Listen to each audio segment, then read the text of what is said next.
Good afternoon. Can you hear us? Great, thank you.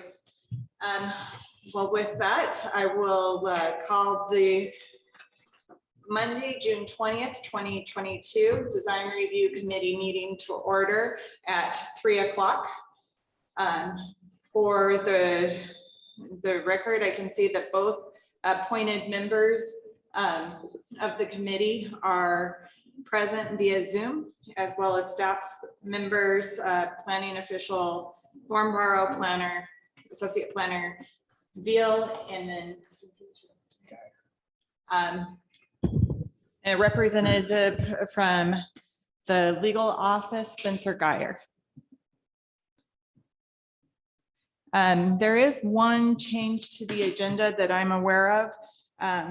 From the previous meeting, there was a decision document that staff might was hoping that you could add to the consent agenda for subdivision SUB fiscal year 2022. Is it a 21? 2021. 02, the Petra Point subdivision. Excuse me, 2110 for Petra Point.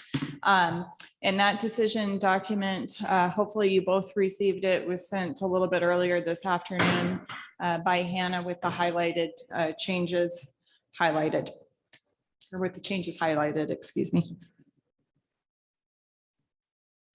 Are there any other changes to the agenda? No. None noted. I just might suggest the Surel Mitchell discussion go to the end of the agenda, just in consideration of a lot of people that are going to be waiting through that, if that's possible. It is.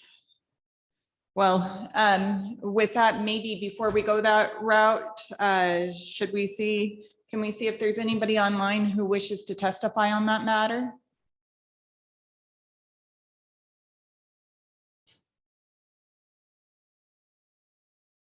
Seeing none, I believe we could do that then, with the record noting that there was no one present who wished to testify.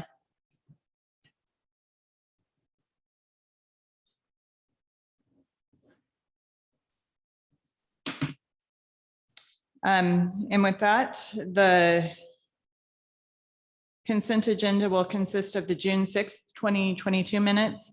The decision document for Petra Point subdivision SUB 2021 number 10, and a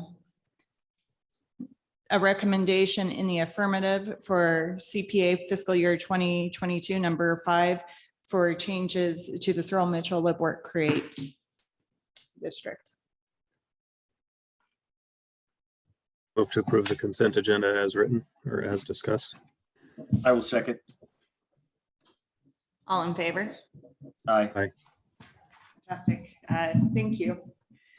And with that, the next item on the agenda is a public hearing for Honcik Townhomes subdivision located at 3900 North Reed Street.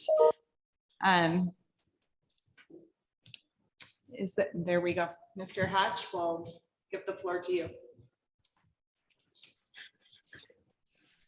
Good afternoon, Design Review Committee. Thank you for your time. Appreciate the opportunity to present our revised design review application for the Honcik Townhomes. Spent a couple months reworking the facade and the floor plan, the site plan based on design review comments, and also working with our civil engineer on some of the grading complexities of the site. So with that,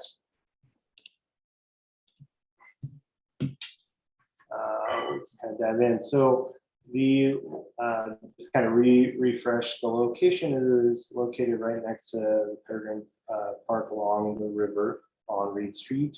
This is the proposed location of the site. Our original landscape site plan, which we had a lot of concerns about access and really accentuate and understanding the intent of the code, in particular, how that engages the street, and making a clear defined entry to each of the townhomes. So with that, we've reworked and revised our site plan, creating a substantial pedestrian access corridor in the middle to the green belt from the public sidewalk.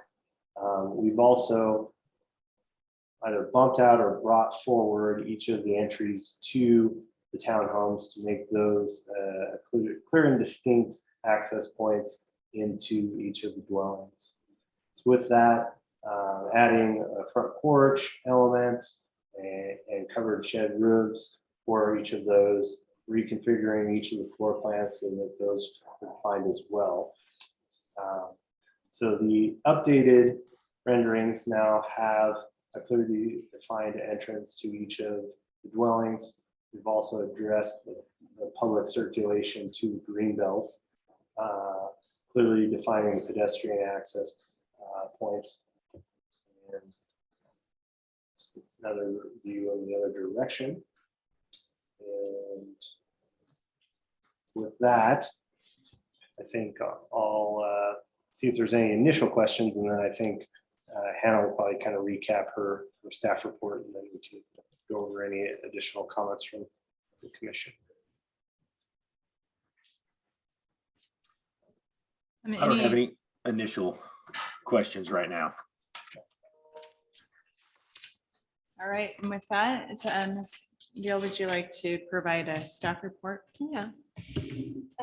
I'll stand by most of the comments that I made in the staff report, which can be found in the highlighted portions, mostly concerning common open space, landscaping, tree mitigation. It also includes common open space and the utilization, or at least identification, of how the lots are spread out throughout the subdivision. Most concerns relate to the use of that guest unit being on the, they're not guest unit, I suppose, I don't know how to identify it, but it's the guest parking garage and the guest unit above the garage being on that westernmost lot. So some kind of verbiage in the CC&Rs allowing for all of the units to be able to utilize that guest space and then those guest parking spaces. There's also concerns about in general, just 8.4B, the primary entrances being identified essentially in the middle of the unit, not being at the forefront of the dwelling unit, and essentially having pedestrians have to traverse through the carport area of the garage for those units to get to the front door. An arborist letter was not submitted. Mitigation plans weren't identified with the landscape plans.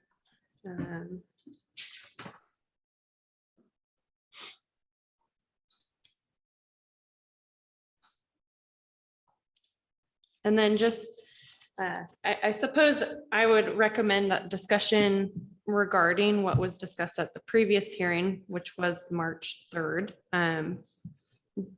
be revisited. So staff at that point had recommended that all common areas be on common lots, which hasn't been reflected in updated site plans or final plat.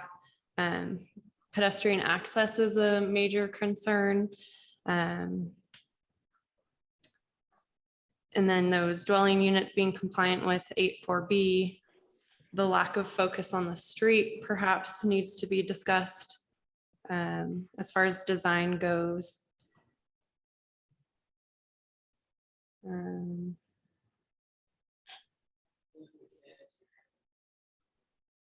then just any of the waivers that were requested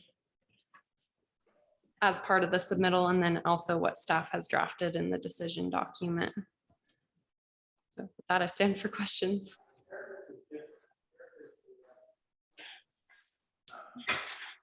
I have one for you, Ms. Veal. Mhm. Did you review, and I'm trying to get there in your staff report, Garden City Code 84B3C related to residential design standards for garages?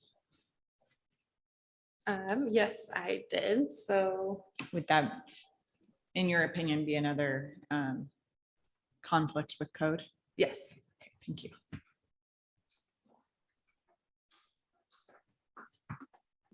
Are there any other questions for Ms. Veal? Is that right up on the residential standards for garages in here? 84, okay, 84D3. Is that what it was? And that is correct. Yeah, you Eight- can find it on page 15 of the staff report. I do see that.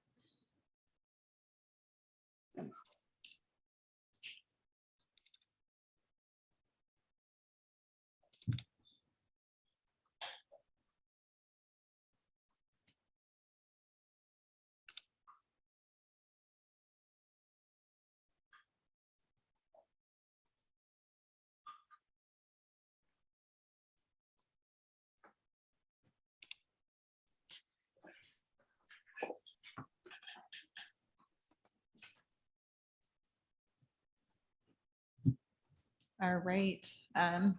Looks like the committee members are still looking at things. If you're ready to move on, let me know.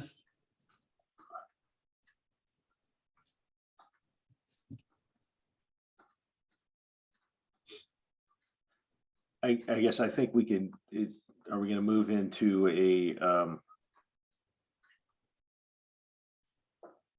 the public hearing right now, or We should we would, give the applicant maybe an opportunity to address some of these issues, these items that staff has pointed out in the staff report?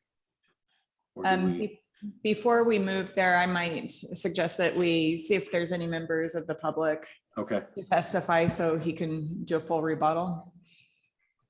With that being said, are there any members of the public who wish to testify on this matter?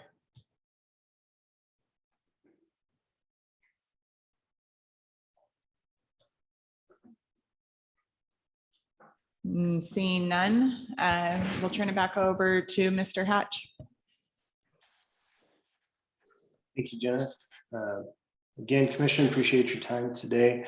In regards to the comments that Hannah had, as far as the verbiage in the CC&Rs, we feel that we could address that in our subdivision application, which would come after this. So we're fine with majority of her comments being conditions of approval.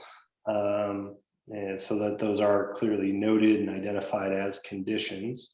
I think what we're mostly wanting to engage the design review committee with today was, if the revised entry facade, it meets the intent or the general intent of the committee, and if so, we will gather the balance of the documentation as far as civil and landscape documents that would be required for the official design review approval to present at following hearing.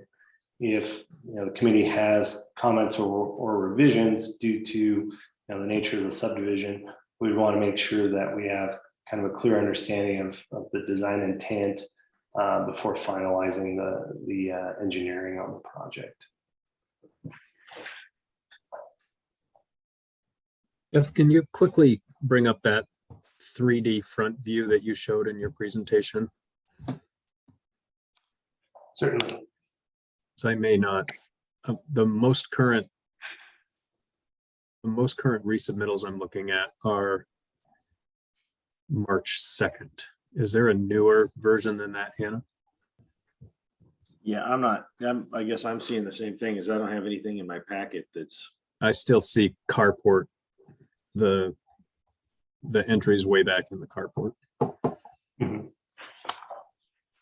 Right, so the most recent packet is from the March resubmittal document. So staff hasn't seen what is shown on the application. 3222, right? Correct, yes.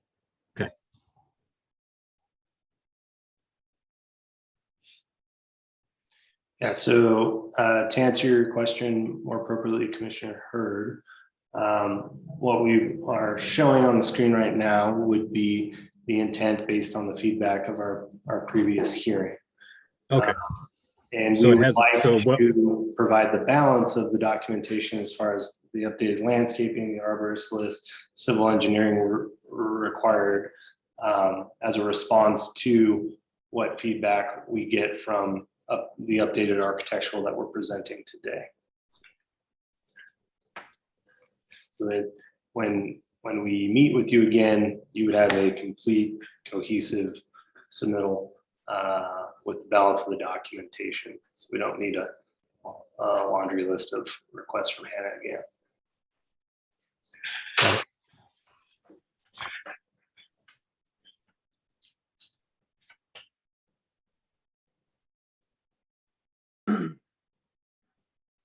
Well, I guess for me, I still have a hard time seeing how this site layout really addresses the street front,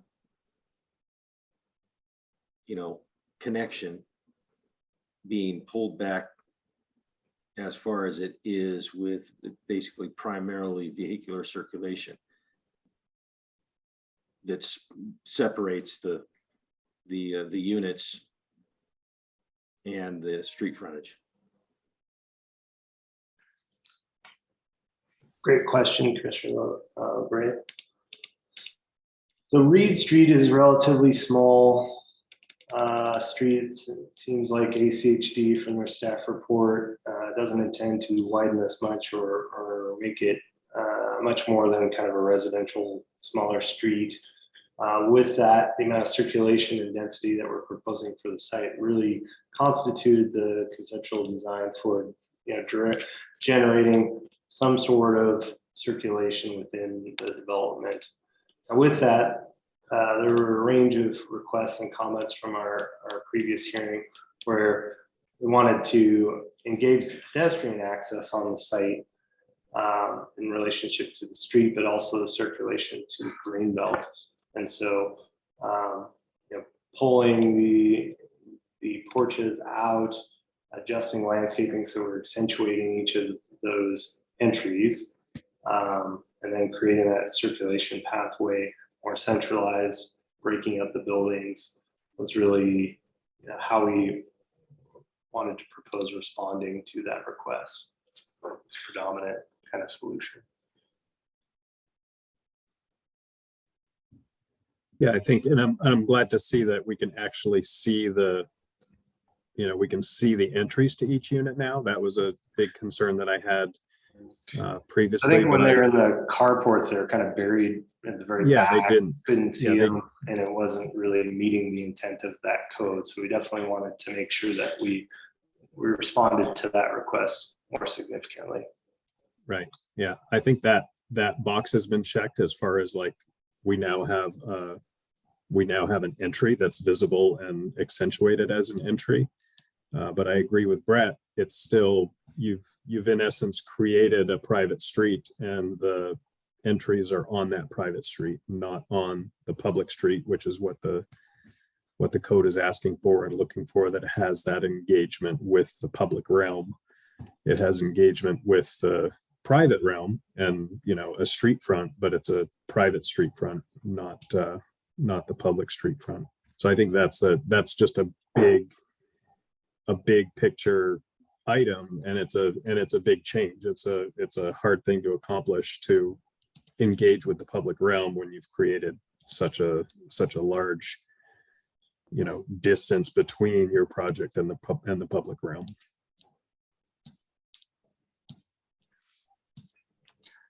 So I agree with you, Commissioner Hurd. I think the owner's intent would be to engage the street with the public amenities, which we do have on the street frontage. we have our proposed, our bike rack and our bike maintenance station and our little plaza, dog park area. The amenities are proposed to be engaging for the street. We've refined, and we can showcase more appropriately in our formal resubmit the way that our garage, which is now pulled back, engages the street from a pedestrian standpoint.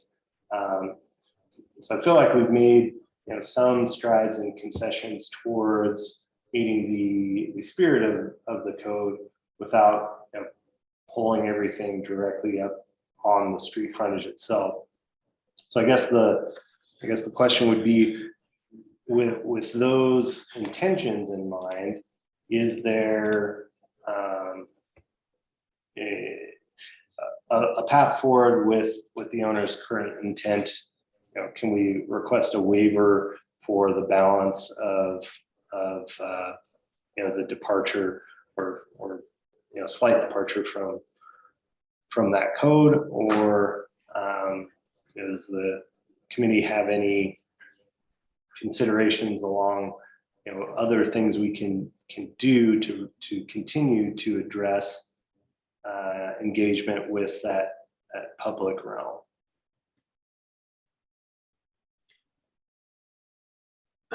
Well, I guess my comment, what I would be looking for is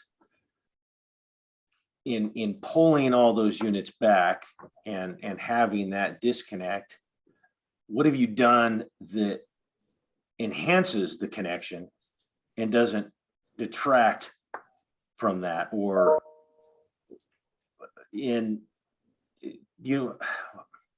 say maybe a better way to say that, if you're gonna pull all the units back and create that divide between the two, then I would think that there needs to be, and I know that this little plaza, the things that you've just explained, I don't feel like that enhances the connectivity between the two, that mitigates pulling them all away from the street. I don't think it does enough. What is the right enhancement or right amount of an element there that creates a connectivity? It's hard for me to kind of, I guess, point you in the right direction, because that vehicular path in front, that vehicular loop around there just creates such a divide and such a disconnect that staying with the same configuration and staying with the same site utilization and of the buildings to the street. I mean, more focused on the green belt and not really focused on the street. Though we can, in the rendering here, you can see we've got visual connection to those, but there's still a big divide between what the intent of the code is.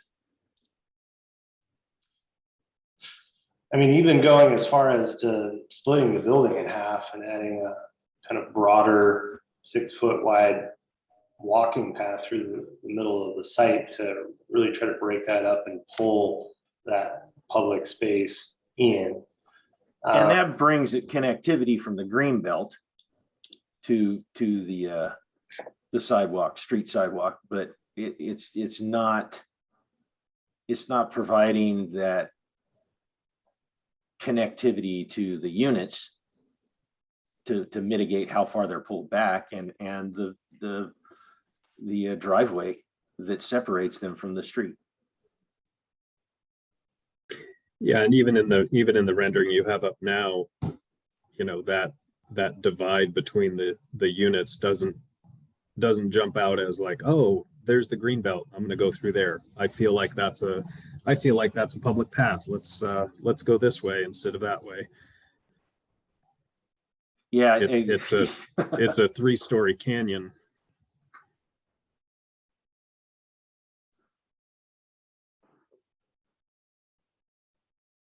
So yeah, it's tricky. I think it's a back to kind of big picture bubble diagram in okay, here's my units, they're engaging with the street. I've checked that box. Okay, now where's my parking gonna go? Do I have a big courtyard in the middle? Is my parking in the middle? Then how do I address the green belt? It seems like you have two frontages, which is a challenge, and maybe a fun and exciting challenge, and maybe a difficult and torturous challenge, but you have a challenge because you have a green belt you need and want to engage with, and you have a street front that you need and want to, by code, engage with. So how do you get all of those elements to be engaging in a successful way? I guess I would just reiterate that I think that there's been a stronger focus on the relationship of these units to the green belt and to the back end of the site than there has been to the relationship to the street, which is contrary to what the code is looking for.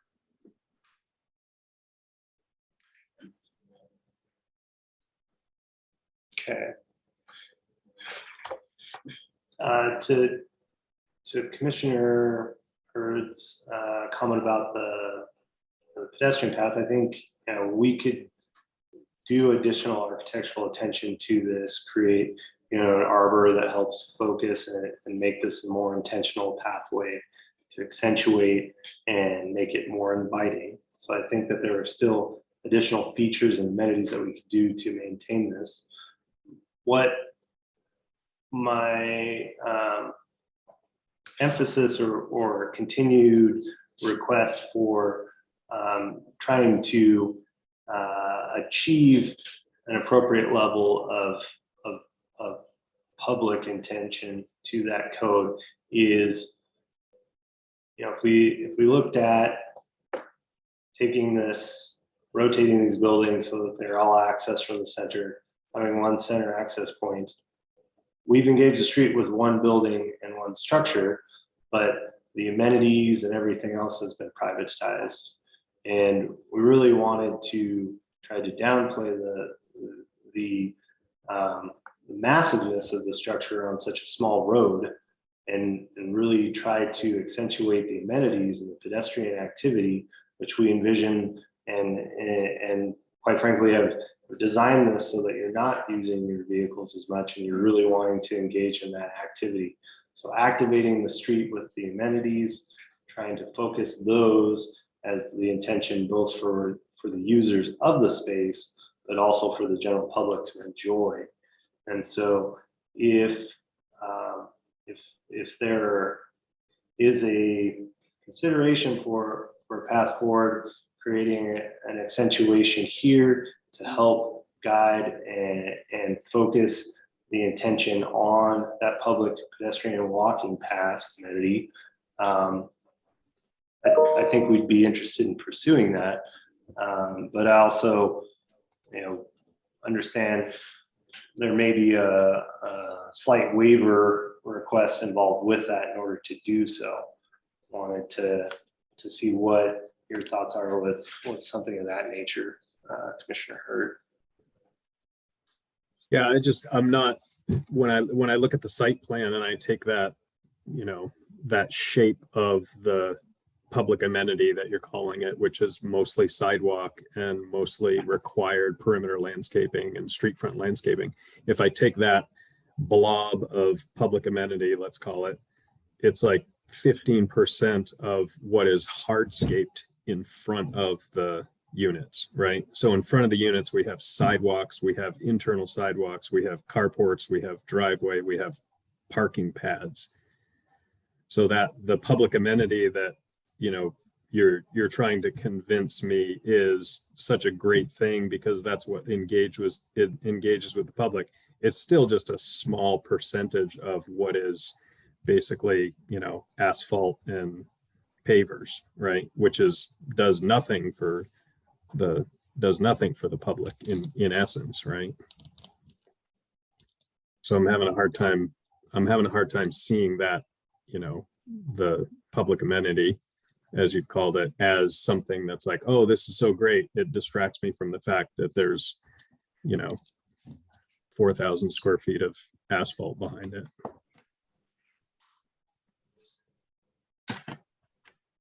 Well, Well, to activate that further, I think, an arbor on the south face of this walking path creates nice contrast, shadow play, and, creates a focused pedestrian entry.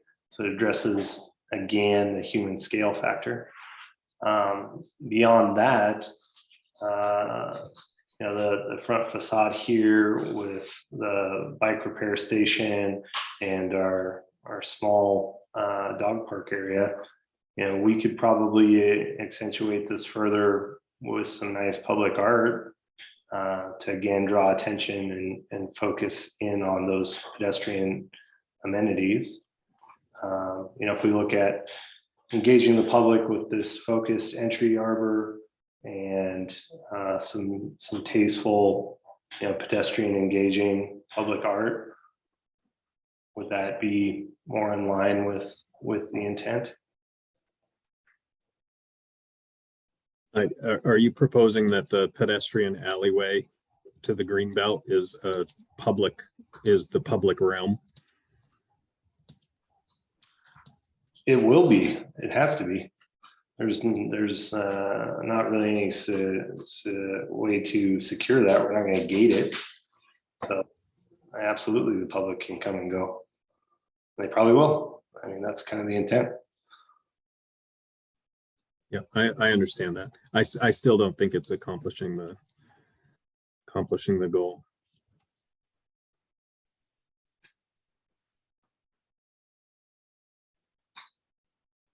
Because it's the entries and the structure that's supposed to have the dynamic relationship with the public realm, not everything else. But if we take everything else and request a waiver, and we focus everything else on that intent, A waiver to connectivity to the street frontage? Is that what Correct. you're suggesting? and alternate. Or diminished connectivity? Well, I would like to think it's an accentuated, because we're offsetting the deficiency by a range of additional public amenities, which is justifiable because it's a deficiency. We want to make sure that we're providing a sufficient level of alternative compliance that justifies that if you're going to deviate from code, that you're going to pay for it. But we're going to pay for it in a way that accentuates and engages the pedestrian, which is, I think in this particular application, the intent appropriate to do.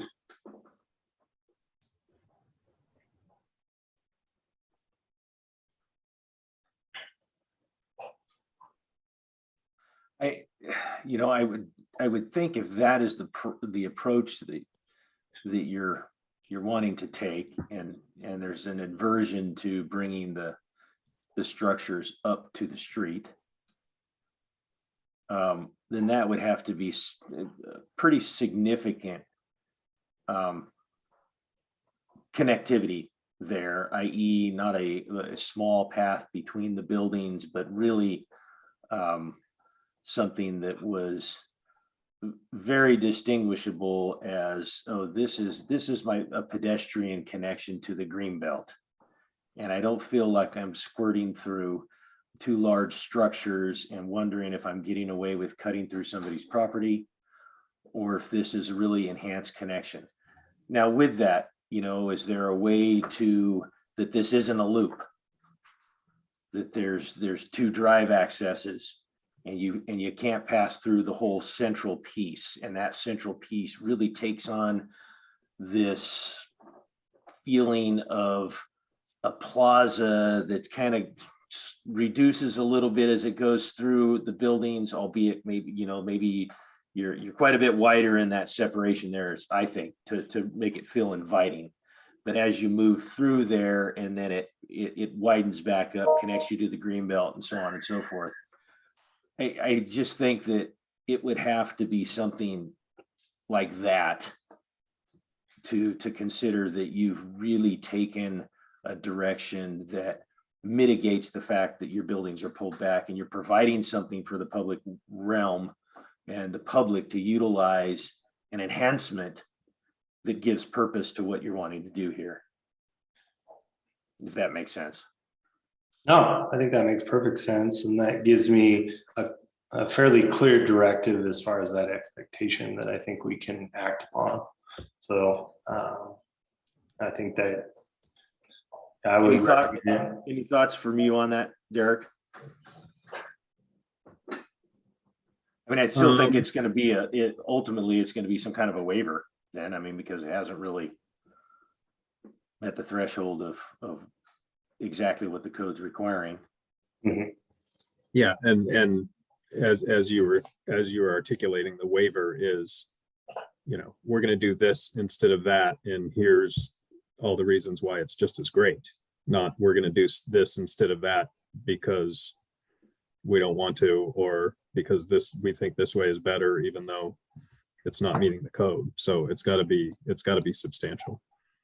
And I just back up and look at it, and this is like, you know, it's like a commercial application when they put the parking lot in front of the commercial build. It just doesn't work.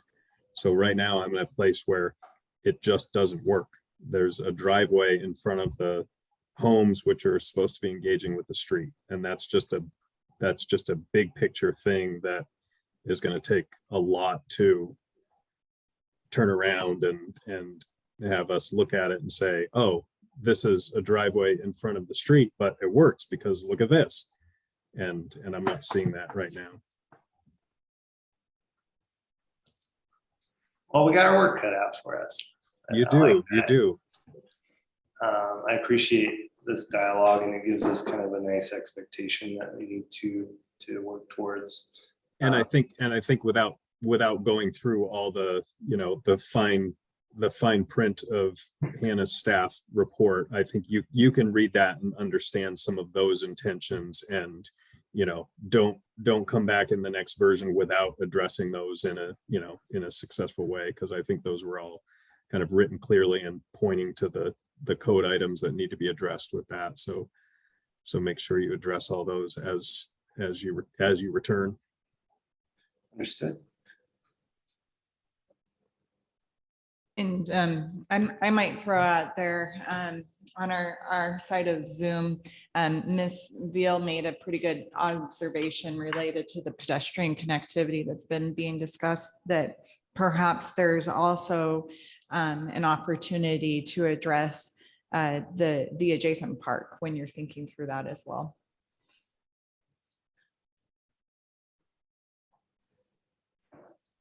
Okay.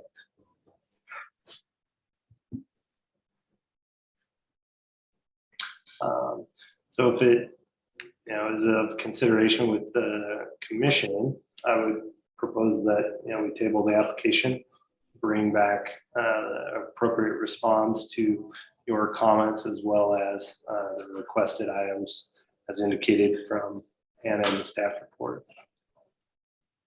So are you looking for to move it to a date certain of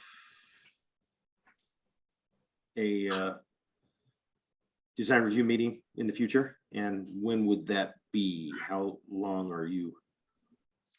I think we should be able to address these comments now within a month's time. So I would say 30 days. So July 18th. Mhm. Okay, move to defer to a date certain of July 18th. For a Second. second, Yes, second. all in favor? Aye. Aye. Thanks, Jeff. Looking forward to it. Thank you. Thank you for your time. Appreciate it. All right, and now we'll move on to the pre-application discussions for the day. The first is design review fiscal year 2022, number 14. Kathy Sewell is requesting a new multifamily construction project located at 210 East 35th Street.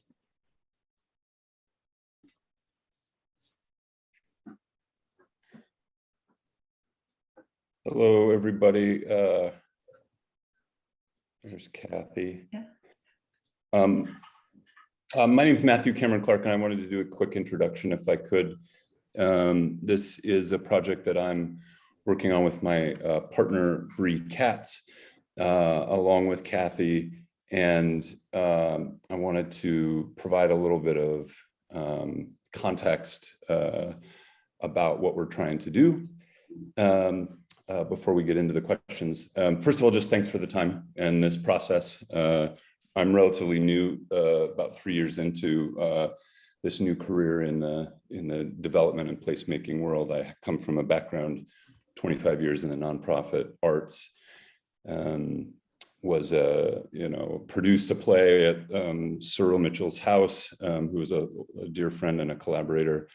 And my mom is a working painter who designed and built a live workspace in Garden City. And so Bree and I have been imagining possibilities about joining this community in Garden City. And it's not just a development for other residents, but for ourselves as well. This is going to be our home. Along with 14 other units in the building. So it's quite personal, as you might imagine. My partner, Bree, is working in the affordable housing world and comes from a background in community health. And so we share an interest in healthy, artful placemaking. And have been really excited about collaborating with Kathy in envisioning the possibility of this project that we're calling the Sonder. A couple of things to clarify before we get into the details. There are workspaces on the second level courtyard area of this project that are intended to be inspired by the Surel Mitchell district and to be resident workspaces, like artist live workspaces, even though they're not necessarily contiguous with the units. The intention is for those units to be workspaces for residents of the building. Artists workspaces ideally, but think of it as a home office that's just a couple floors down, but shares that community space around the courtyard. So we're interested in developing ways for neighbors to connect. And the community to connect. There's just one retail space, proper retail space in the building that has, the street facing frontage and then stairs up to a second level that then has access to the courtyard as an amenity. But it's a lot of common area for the residents, balconies, rooftop space, courtyard space, perimeter space, all of it landscaped, all of it, intended to be part of a artful, healthy living space. And one of the intentions and challenges of the project for us is to figure out how to add a bit of density and create some community with these 15 units without adding a ton of cars to the neighborhood. So there are some ideas that are connected to that, including the fact that we have workspaces integrated into the space. A lot of bike and scooter parking, obviously embracing the walkability of the area. But one of the, not necessarily unique, but rare programs that we're introducing with this project is a car share, where there will be an electric vehicle that's owned by the building that's reservable by individual residents, tenants of the building. So it's quite possible that you could live upstairs, work at the second level in your workspace and not need a car at all, use the community car share for the occasional trip to the grocery store or the doctor or whatever else. But we're actually interested in designing a lifestyle that requires fewer cars, not zero. We have 17 covered spaces and, obviously there are 3 in front, one of which we can count toward our numbers. But that was one of the biggest places where it's a bit different than what has come before. But I just want everyone to know that it's really about an intention and a design and a community. The tenants that we'll be reaching out to are people that are particularly interested in living living in that way. We're not building, 4-bedroom, 4-car homes. We're looking for a more bike-friendly, pedestrian-friendly lifestyle. So I just wanted to introduce myself and say thank you, and then turn it over to Kathy. So thanks all. Thank you. Hi. Excuse me. So just point of, I guess, clarification. I haven't been through the pre-app before design review, so I'm not sure procedurally what needs to happen here or what your want us to guide in a review. It's just kind of the basic project concept. We appreciate Hannah's assistance throughout the process. I think we've been talking to her now for several months. And so, certainly some items in the staff report that Hanna mentioned, which Matthew kind of went through in terms of kind of where there might be some areas we need to discuss. So I guess quickly, if somebody can just sort of let me know what we need to do here, how much time we might have, or certain things you have specific areas you want us to focus on. Well, I might start, since you do have the staff report. I think that there may be items, if you have questions on any of the items that Ms. Veal brought up, as this is a pre-application meeting, it's less formal than the project before you that went through the public hearing process. But this committee does tend to be fairly informal with interactions. And then the committee, if the committee sees anything that's not brought up or they would like to further expand on, I'm sure that they will do that as well. Is there, to start, are there any particular questions you had related to the staff report? Well, I think certainly the parking comments that came up, the entry, I think that's something we want to discuss. Landscaping, Ben's online here with Rodney Evans and Partners. So if there are comments there, I think he can kind of lead that discussion. But I think that we're happy to kind of walk through the project because I think that we feel that we can address those concerns. Obviously, the parking is something that Garden City will have to kind of review and discuss. But I think, as Matthew mentioned, this project is not necessarily intended to generate car trips. I think the uses, the ground floor retail is meant to support the neighborhood, the folks that are living there, and the future development as Garden City continues to develop streets, parcels. There'll be more services and goods available to the residents to where, hopefully people aren't getting in their cars for any reason. So I think those are the kinds of, discussions we'd like to have, or, at least have your input on, how you feel about, I guess, our approach. Because, we did kind of in the whole planning process, went through, what can we do with this site?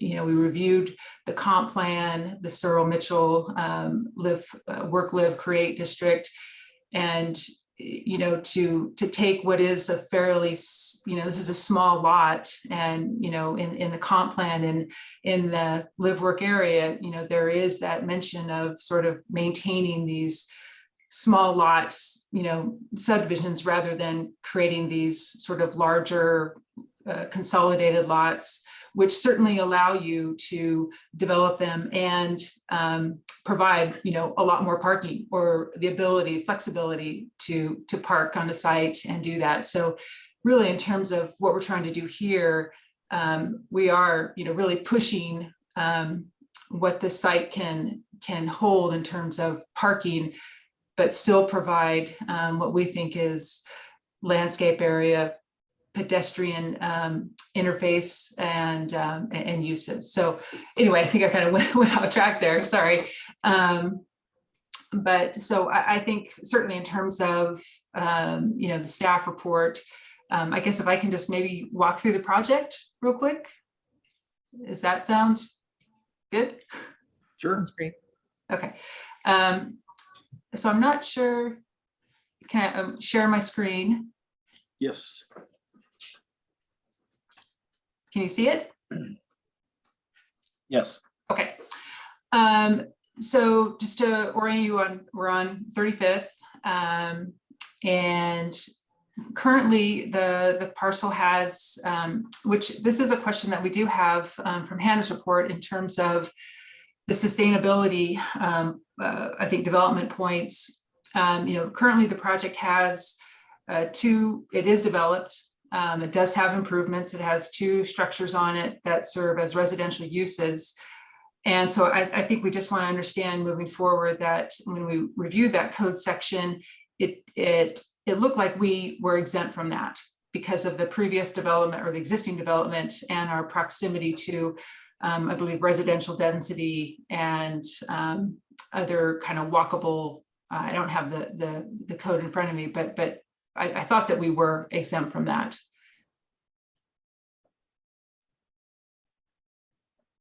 So maybe we can answer that later. But so in terms of the overall project, you know, we're about 12,000 square foot lot. It's 2 lots. We understand that we'll need to get a lot line adjustment, parcel consolidation to develop this. But the overall intent was to try and provide as much parking as we could. We knew we wanted to provide at least 1 stall for every residential unit. That was kind of a minimum. And then with that, we knew that we needed to provide an accessible stall and then this idea of this car share. So that's where we sort of ended up at this 17 undercover parking garage, parking garage, I guess, but and then within that, the other elements that we knew we had to provide on the ground floor, you know, 2 stairways for access, egress, provide some kind of building services elements. We knew we were going to have fire sprinkler of the building, bike storage, electrical room, all those kind of building services. But then it was very important to Bree and Matthew to have some kind of a ground floor small space that could support not only the residents, but also people within the neighborhood. And, you know, that use is still, you know, being worked through. And, you know, what we've shown here in plan was just so that we could get a sense that, you know, how small could we make this and have it function for, you know, whatever use that might be. And, you know, thinking of whether it's a small bar, a place for someone to come and get a, you know, a sandwich or something, but it's really meant to be kind of a small scale, but with a big presence on the street. And so the idea there would be to have some, you know, retail space, street cafe, you know, use paving, texture, different treatments on that ground plane to really sort of make that, you know, a big space within that street. And then, you know, the other idea of this was that, you know, with basically the ground floor being parking and building services, you know, introducing, you know, the live workspace and the idea of, you know, and initially we wanted, you know, we tried to have some kind of courtyard on the ground floor, and with just trying to accommodate parking, it was just difficult to even get something that you could even really have as a real functional space. And so as we moved up to the 2nd floor, we knew that, you know, getting the public up there, you know, how would we go about doing that, knowing that for the most part, this is a residential building, but that does have that live work component and does want to engage with the rest of the community. And so I think this might get to, you know, Hannah's point about the entry. You know, there is no residential leasing office. This is intended to be a, you know, public space. And so this will be really the entry for that. The other ways that we will, provide the entry is through, pathways, articulation of the building, landscaping. You can see here that there's, this area of landscaping is more intent is to kind of bring the public back, and where in the rear of the lot will be more for, the actual residents. So there's really more of a public face, but then there is that kind of semi-private, where this building is not intended for people to come and go as they want to. So you are invited back here for whether you're invited to come up and see, a friend, or you're coming up to the artist space, or you're coming up during the first Friday. So how we articulate that will be through the hardscape landscape. And so I think that's where not having a true building front door where everyone comes in and goes, it's really not the intent of the project, because it is primarily more of a private project. And I think that's where we also think that supports the idea of, the intention is not to have a lot of cars coming and going. This is not where, it's a really a lot of vehicle trips per day. We're trying to sort of say that this is really kind of more of a private type space, if you will. So just in terms of kind of getting back to, this will be the primarily residential entry, lobby, packages, elevator, stairs going up, bike room, landscape back through here. And then we have a lot of scooter parking, bike parking proposed to help kind of offset some of the parking.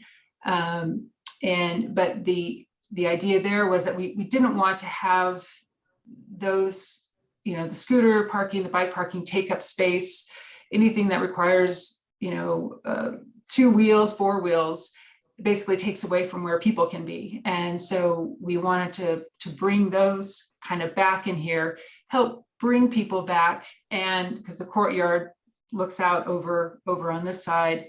And so this is where we've got all the scooter parking, bike parking back in. Part of it will be covered here.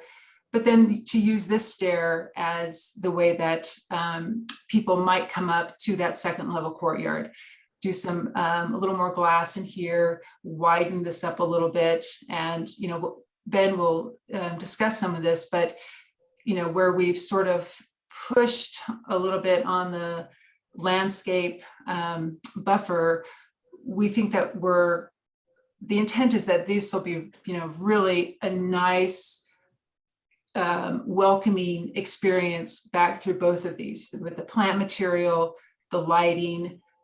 We have some public art locations that we think will help sort of really kind of make this more of a public presence there. In addition, we have, our stair elements, which will be, the vertical elements to help identify those kind of entry locations.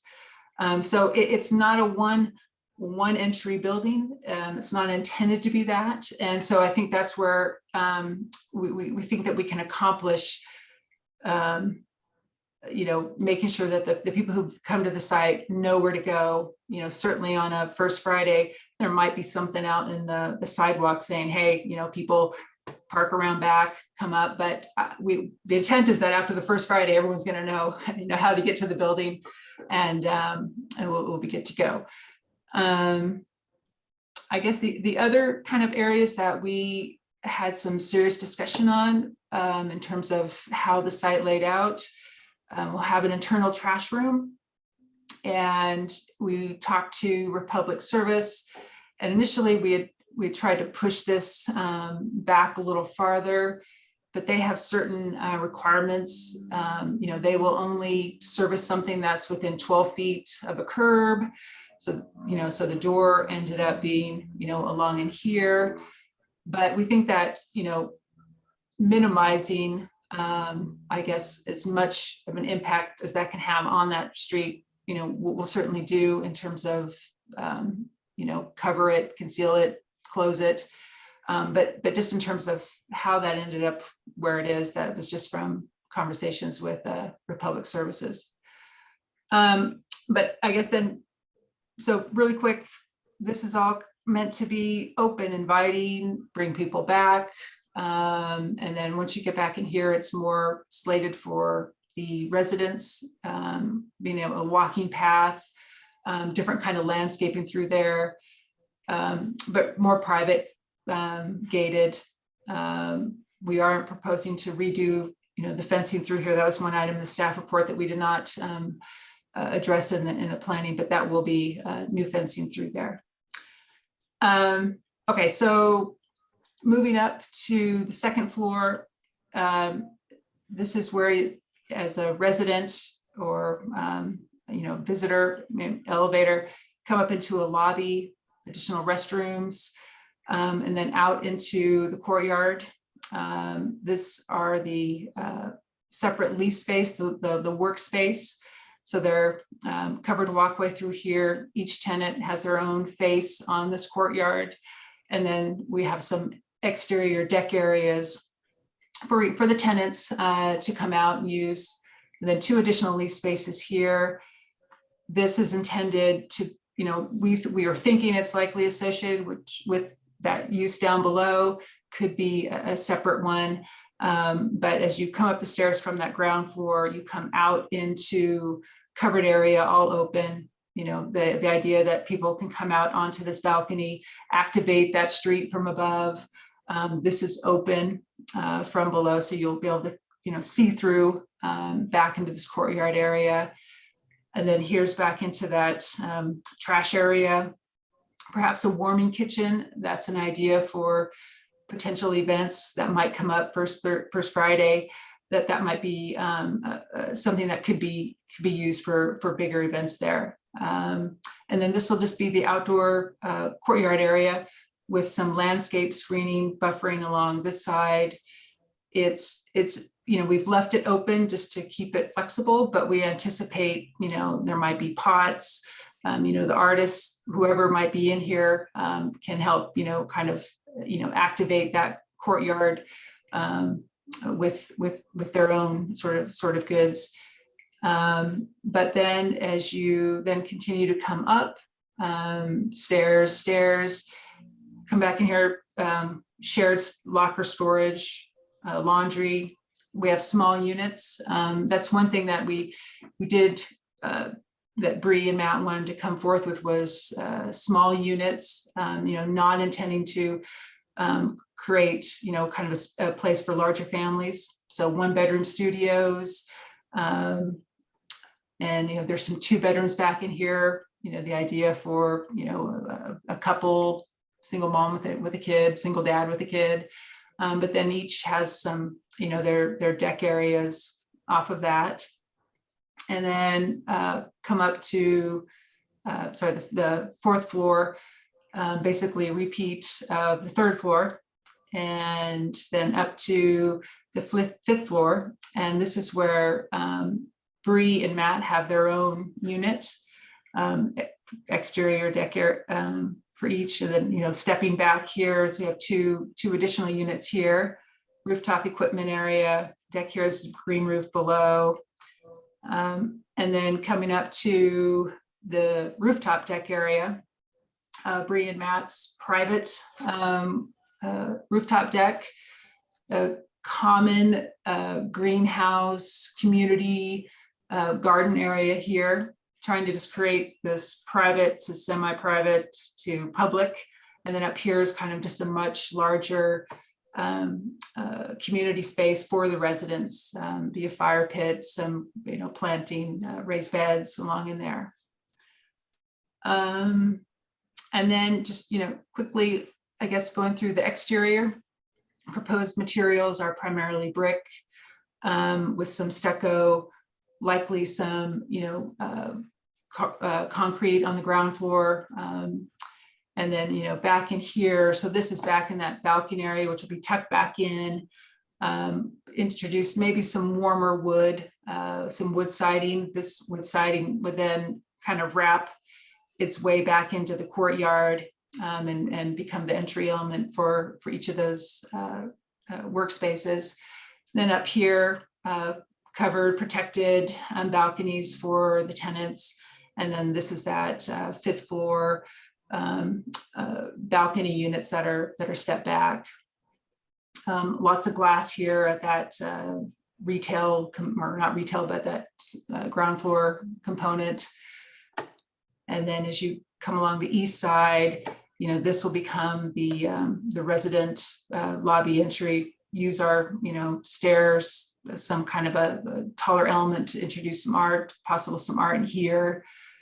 But as you come along the side here, like I mentioned, the brick material transition just to stucco.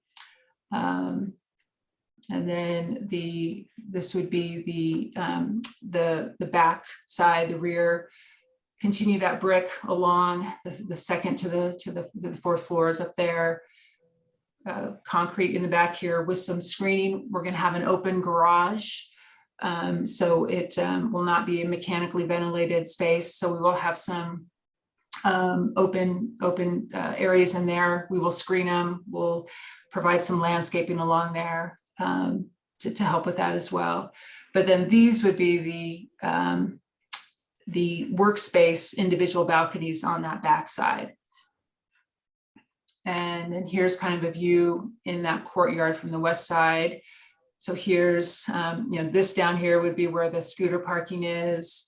Here's that balcony here with just, the railing or half wall shown there. But getting back into the courtyard, more of the brick material coming in. Right now we're proposing, more of a darker brick along the perimeter. And as you come into the courtyard, this may transition to more of a lighter colored brick just to kind of keep it light and open.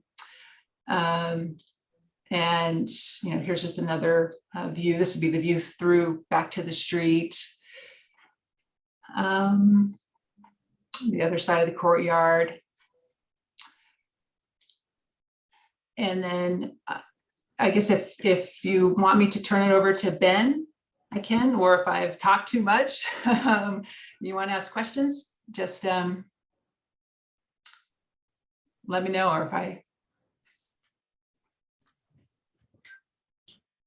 Let's maybe just bounce some conversation back and forth about some of the bigger picture items, and then we can loop Ben in on landscaping if we need to address some of those things. Okay. Do you have questions on some bigger picture, or do you want me to? I don't know that I have specific questions, but I just think we should have some dialogue about the residential entry for one, and then the parking for another, and just residential entry to start off. I'm just imagining as it's drawn that commercial unit on the front just goes bonkers, because everyone trying to get to their friend at the residential unit, or everyone trying to deliver a package to the residential unit, is going into the commercial storefront and saying, where's unit 205? And it's just it seems difficult to navigate, like, the difference between here's a commercial unit and here's a residential unit. So my gut reaction is, how do we accentuate, you talked about the landscaping that's going up the side and stuff like that, but I don't know if there's anything on that front elevation now that says this is one thing and this is another. And you addressed it, but the way you addressed it was kind of maybe contrary to the intention. And the way you addressed it was, it's private, we don't want anybody to see it. We want them to go there after they already know that's where they're going. But I don't know if that's kind of the intention of the code, to have a street front presence, to have something that reads as entry, I think is how I interpret the language, and maybe Brett can speak to that as well. Yeah, I guess I agree with that. That's one of the things. The two on my list, just right off the bat, of course, the big one is the parking issue. And the second one being the entry identification, entry points, having that direct, strong connection to the street. The reality is, is that there are going to be people that come here that haven't been here before, or as Derek mentioned, potential for deliveries and such, that I think you've got the setup is there, the lobby component. That to me feels like that's where everybody that is maybe potentially new to the building, visiting somebody, something of that nature, is going to, that's where they need to go. The stair, on the other hand, as it's still maybe a little more hidden, I guess if the lobby access point is really strengthened and visually strengthened over on that side, then this direct stair access feels to me more like that's your secondary, that's the access point where maybe people that know people at the building and have the ability to park their bike and go up the stair and in, or somebody's coming down, jumping on the bike and taking off, and they live there. And that's more of the kind of the secondary in my mind. I think it's problematic with the lease space and thinking that that's going to be this frontage element. I think that we've got two identities here. We've got the identity for the lease space, which is this coffee shop or whatever it turns out to be. And then we need a strong visual identity for the residential component. And I think you've got the makings of it over there. It just needs to be massaged and figured out how we can visually make that inviting. Maybe it needs that throat there needs to be kind of opened up a little bit. And there's just, some articulation on where you put some art element, or is there a canopy component that comes out and grabs your attention, or just something needs to be done there in my mind to really strengthen that. So and outside of that, the entry elements, the parking, it seems to keep coming up as a another item that I guess is a tough one, because the code requires X, and there, with this amount of people and the activity spaces, and that I could see that it's gonna bring people here to enjoy some of the activities when things are going on. That's maybe more opened up and such, and the parking to support even guest functions, let alone if we just say, okay, well, there's one space for each resident unit there. To talk about the guest functions and the fact that we do have those kind of workspaces that you'll get people that are going to come, those visitors, guests, if you will, and to not have any kind of provisions associated with dealing with that. That, I guess that's a part that I struggle with, and I think that the reasons for those components of half a stall parking per unit and the commercial, that's why those are in the code. And so how those are mitigated, I think, is going to be real important. If there's any kind of a waiver associated with that request, it's not it's not that, well, we see it this way, and these are the people that are going to be coming and living here are only going to be people with one car. I guess there's more to it that you guys will have to justify that a waiver for that for consideration. Mm-hmm. And the more ways that you can come up with, the EV vehicle shared, that's an interesting concept there that definitely could mitigate some of that. Not everybody in there needs to have two cars, but we've got this one but the guest parking and how that is addressed, I think, is the one that really, and I'll open up to you guys. This is real informal back and forth. So great. You want to talk about that a little bit? If I may, one of the things we were looking to, and thank you for the conversation. One of the things we were looking to, and one of the reasons we, on the second level, those workspaces intended for residents are the size that they are, as that in the Surel Mitchell overlay, there's you know, if the workspaces were under 500 square feet, they didn't require additional parking. You know, the small space really intended to be the place where the resident who's already there in the building is coming down. Obviously, yes, you're going to have the occasional guest, depending on what you're using the workspace for. And there will be certain sort of pedestrian driven public events like First Fridays that we see as a time to sort of open up this courtyard and those artist workspaces as more community destination. But those tend to be, you know, more of a lot of walking folks because of the season and the you know, the movement through the neighborhood. But that was part of what we were looking to, is limiting the size because of that piece of the overlay code. Even though we understand this doesn't, it's more units, it's on a bigger scale than the overlay would provide for. But that was what we were inspired by in terms of thinking about how these would actually work for parking function. And you may have begun to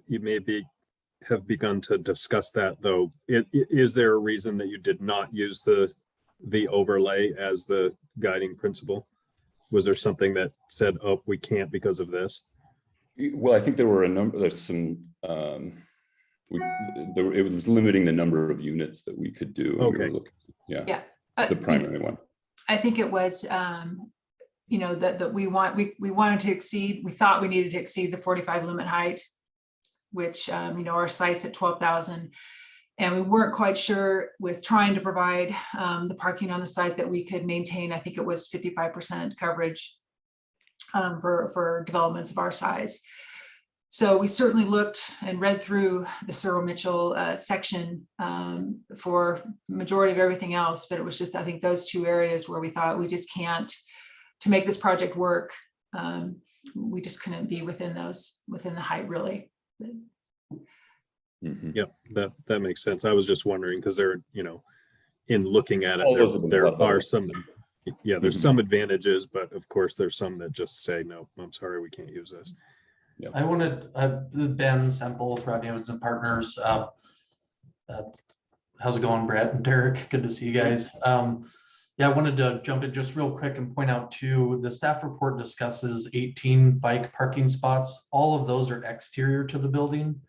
There's also a bike room on the first level that I believe it provides at least one bike parking stall per unit. I think there's 15 in there. So we've got 33 bike spots on the site for this. I think that there's probably some opportunity for a couple more. Specifically, we're talking with ACHD about utilizing some of that planter strip out in the front. I also did want to point out, and it doesn't show up on the site plan, but there are 2 on-street parking stalls as well that are immediately in front of that ground level lease space between the curb. We do have a 6-foot planter strip there and then the detached sidewalk. So I think that was a lot of the thoughts behind it too, is really trying to encourage alternative transportation here. It is very, very close to the green belt. I think it does really highlight the walkability of this part of Garden City, and hopefully encourages people to do, you know, similar to what like the Push and Pour does, where they've got, you know, a little bit on street parking.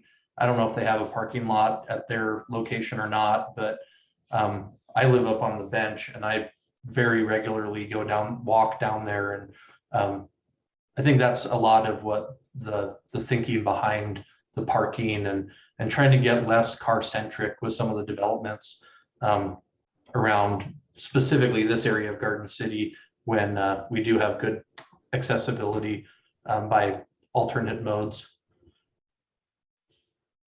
You know, and I think just real quickly on the guest parking, you know, I've worked a number of projects within Boise City. You know, they have a much lower ratio, I think 1 to 10. And so, you know, in terms of how, you know, the guest parking for this, which I believe is 8, you know, we've done, you know, a parking analysis within the area. You know, currently right now, you know, there's a lot of parking available on the street. And, but, not knowing, how Garden City will be developed, like we could see those, suddenly going away. And so I'm not sure, I think at this point we could say there's enough, we can provide an analysis that shows that there's parking to accommodate the 8 guests for the building. We believe that the parking that we have provided, we reviewed Surel Mitchell's work, live, create, the workspaces that are under 500 do not require a parking stall. So we've got our 15 for our units. We do have a couple of 2-bedroom units, which would trigger an additional car park. And I think that's where we're hoping to utilize that car share for anyone who might need that. And we still hope and believe that as Garden City continues to provide goods and services for everybody, that those additional vehicles just won't be needed. So I don't know how we can say that we can, how we address the 8 parking, other than we can provide the information that shows there's the availability within 300 feet, within a quarter mile, to visit this building, and the proposed, occasional public functions that would occur, which, there probably isn't parking for any of those within Garden City right now. So obviously we've maxed out that site ground floor to provide the functions for the building, which is primarily residential, live, work. And we felt that there was a real strong need for the, ground floor commercial space to help, activate that street, and, create more pedestrian traffic, bicycle traffic. So, the parking's a big one. Probably, go, no go type of thing.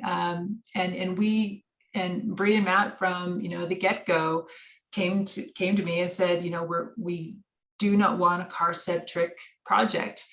And, we discussed, okay, well, what if you bring some public parking into that garage? And, the minute we started thinking about people coming and going, suddenly the activity and sort of that environment just sort of became all about cars. And, if you're sitting out on this patio, and, someone is coming in thinking that they can park there, you're just going to have a traffic hazard. And so having this be, the parking be strictly for the residents and only the residents, no guests, I think we thought creates a much safer ground floor parking situation, and really gives, more of that ground floor to people in 2 wheels and, 4 legs or whatever. So that's a big issue. And just quickly on the entries, we think that we can create something that, will help define this. We still think that this is the right location.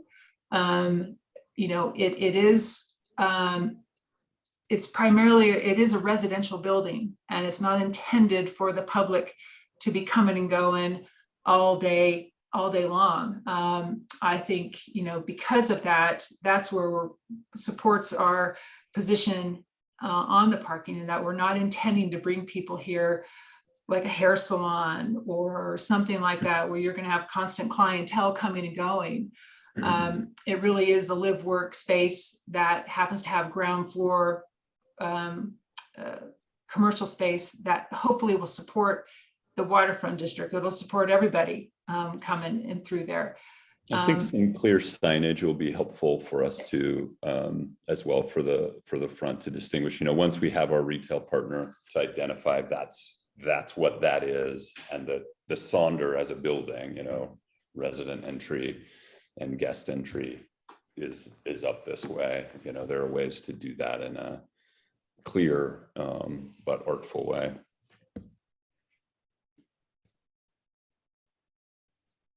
I think to loop back to parking too, you know, Brett mentioned that, you know, it says it's X, and if it's not X, what are the justifications? So I think this project it has successful justifications that you're starting to draw in and articulate and discuss. You know, it has excessive bike parking indoor and outdoor, which we've looked at in the past as, you know, as a benefit, right? You're trying to reduce the car trips.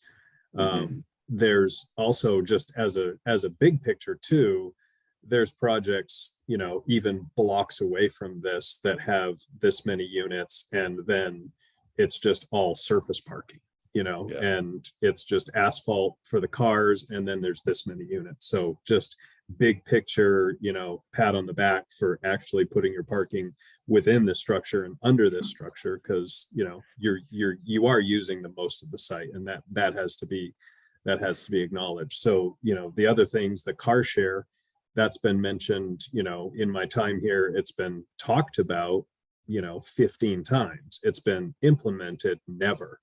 And so I think you taking ownership of this and living there and being a part of this can actually have, you know, that, not just that intention and not just that discussion, but you could actually do it. And I think that would, you know, that has to be recognized as something that can reduce parking. Can it take place of 10 parking spots? I don't know, but, you know, it can replace some parking spots. And then there's shared parking agreements too that have been part of the discussion with, you know, with what Kathy mentioned, a parking analysis. That would be helpful if we can, you know, have something to look at that says, you know, hey, this is the intention. These are small units. This is what we expect to, you know, have as a tenant that's gonna, you know, most likely just have a bicycle and a scooter because they are working in these units. So that parking analysis begins to discuss that. And then there is verbiage in the code that talks about shared parking agreements with offsite parking. So that may be a way to accommodate some additional parking spots offsite rather than on-site. And if I'm speaking outside of code, Hanna or Jenah can jump in and correct me there. And then another thing that maybe Hanna and Jenah can speak to as well is, this is kind of like, we're looking at it in the live work create district, and this is designed and intended to be kind of a live work create project where there are units for the residents to work in, as was stated. So where is can there be then can we, I guess, rename the lease spaces to be studio for the tenants, right? And then it's not X square footage of commercial leasable space. It's just that tenant's studio space, right? It's like their living room is disconnected from their house because their living room is going to be where they're going to create their art. So that's just something that, I'm thinking that through. And if that's truly the intention, and I can imagine that to be the case, then we reduce the air quotes commercial space, and it's just that tenant. And does that have to be so solidified that it's in the CCNRs that this isn't a leased space? This is this is a private studio for tenant A that goes with studio A. I'm just trying to work through that, because I see the intention and I get the intention, and that is clearly different than what code is requiring, which is parking spots for that art studio, which in essence is the art studio that tenant's using that already has a parking spot. So I want to try to talk that through and try to understand that a little better. And I'm gonna in a minute here, I'm gonna jump into the landscape stuff, because there's just a couple of real quick things I wanted to discuss. But kind of on that point though, I don't know, Kathy, if I can share my screen real quick. I don't know if you can do the, whoops. Let's see. You should be able to see the Google Earth image here. So this Yes. is the site, 210 East 35th Street right here. And this is a public parking lot that has 23 standard stalls and 1 ADA stall. So there's 24 parking stalls that are public that are right here off street. Obviously just right around the corner from the project too. Just, I wanted to kind of give a little bit of context of where a closer, larger parking lot would be that I feel like could easily support some users of that retail commercial space on the ground level, and even, you know, some guest parking on visits if they weren't biking, if they needed to drive. That was kind of, I just was looking at the aerial photo as you were talking about that, thinking about those shared parking agreements with outside users. So yeah, I get, that's kind of what I had with that one. I'll jump real quick. If it seems appropriate, I'll jump real quick back to the landscape provisions and stuff. Sure. One was the street trees. You know, per code, we're required 1 street tree and 2 frontage trees. Obviously trying to maximize this patio, usable patio space outside that lower level, ground level, to really activate that space. And so what we had intended to do is to provide 2 street trees, class 2 shade trees along, that would be within a 6-foot planter. That was another just minor comment, that there wasn't a dimension on that. This would be a 6-foot planter strip, so we would put root barrier along both the curb and the sidewalk side of that planter strip, so we could provide some nice class 2 shade trees as street trees along that frontage. Looking at how, you know, because there's a little bit of an overhang over this patio with the space above. So trying to determine, is it appropriate to stick a frontage tree kind of in this buffer? Maybe that's something that helps highlight that residential entry versus the commercial, you know, really draws attention to that space right here. Knowing that we couldn't really put much underneath that cover that would be effectively, you know, long-lived. I think there's definitely an intention of adding some movable planters out in here to define that drive aisle.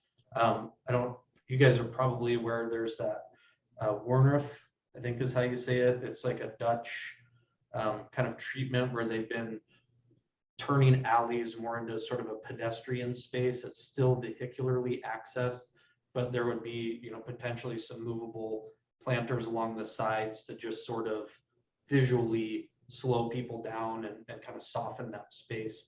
So that was sort of the concept on the front. We could also look at, you know, can we shift this shade tree or street tree down to provide a 3rd street tree? I don't know if that helps mitigate for not having something within the frontage. I understand wanting to get those layers of depth within the landscape along the frontage. As we step up the building, though, there's also some opportunities that we're going to take with some on-structure planting on these exterior patios that face the street, with the intent of having some stuff that kind of comes out of those planter boxes and hangs down. So it creates more of that depth and softens the facade of that building. That wasn't updated on this pre-app, but that was after some internal meetings. We're definitely going in that direction. So that would kind of help take the place of some other tree that got vertical back behind those street trees. Again, with and then in the planter or the courtyard, using this planter to screen the neighbor, or mostly the users of this space, from the neighbor and the neighbor from those users. Also identifying some spaces to do like a green wall on the structure inside this space. And then each tenant or each tenant who has a studio space on this level would have the ability to have some planters along this facade to soften that interior space, along with some, you know, site furnishings, probably movable type stuff, to be dependent on the, you know, the use of the space at the time. And then going up to the upper level, again, kind of working on a few iterations of this with Matt and Bree after a meeting to really kind of highlight that on structure landscape so that stuff along this edge, again, would probably cascade over that some to draw the eye up and down and you know, make it apparent that there's something up top there, not just a parapet wall hiding a bunch of mechanical equipment. And then more of these spaces turned into that community garden space versus solely ornamental landscaping. We would also be bringing some trees up to the rooftop here in some planters. And then kind of the concept would be to use a combination of an extensive and intensive green roof system because the roof will be sort of a podium style, like the paver, like a podium on a paver or pavers on a podium system to allow roof drainage, but keep it flat. And then tying that into a green roof system that would also have some drainage that would carry any irrigation that's up here into that same system and bring it down the roof drains on there. So I wanted to jump back. So that's kind of how we were looking at the street frontage along here. Looks like we're well over our square footage, especially when you consider the on structure landscape areas. I think we're closer to about 4,000 square feet. And we still exceed the number of trees required within that. I did have a question for staff about tree mitigation. We do have a preliminary report from an arborist that's identified some issues with the main, like a larger silver maple that's on the site. They're putting together an opinion and some mitigation recommendations. And then another one that's on the frontage is actually classified as an invasive species. So we know that that needs to go. But then there's a larger cottonwood that's technically within the right of way, but with our combination of evergreens and deciduous ornamental trees that we're installing above the requirements of the landscape code.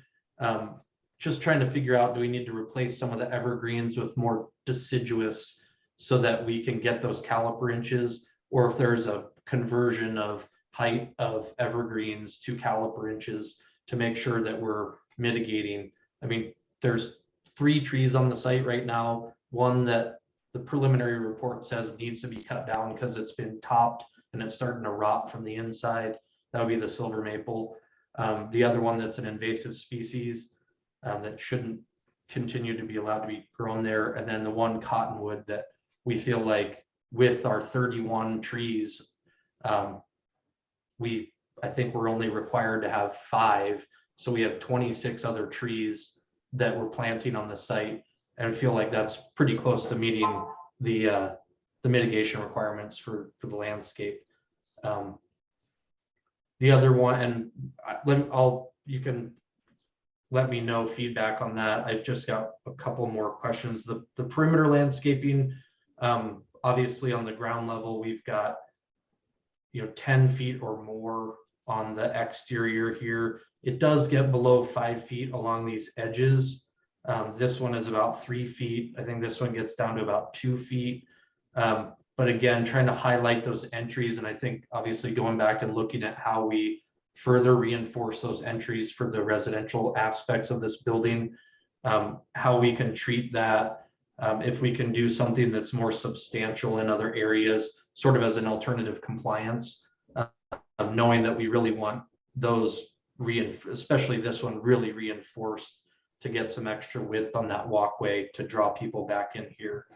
And then I think the last item, was the mitigation that I've already talked about. So that's kind of my questions on it and sort of my feedback on what, the aspects that apply to my plans. So I would definitely look for some direction if you have any on that.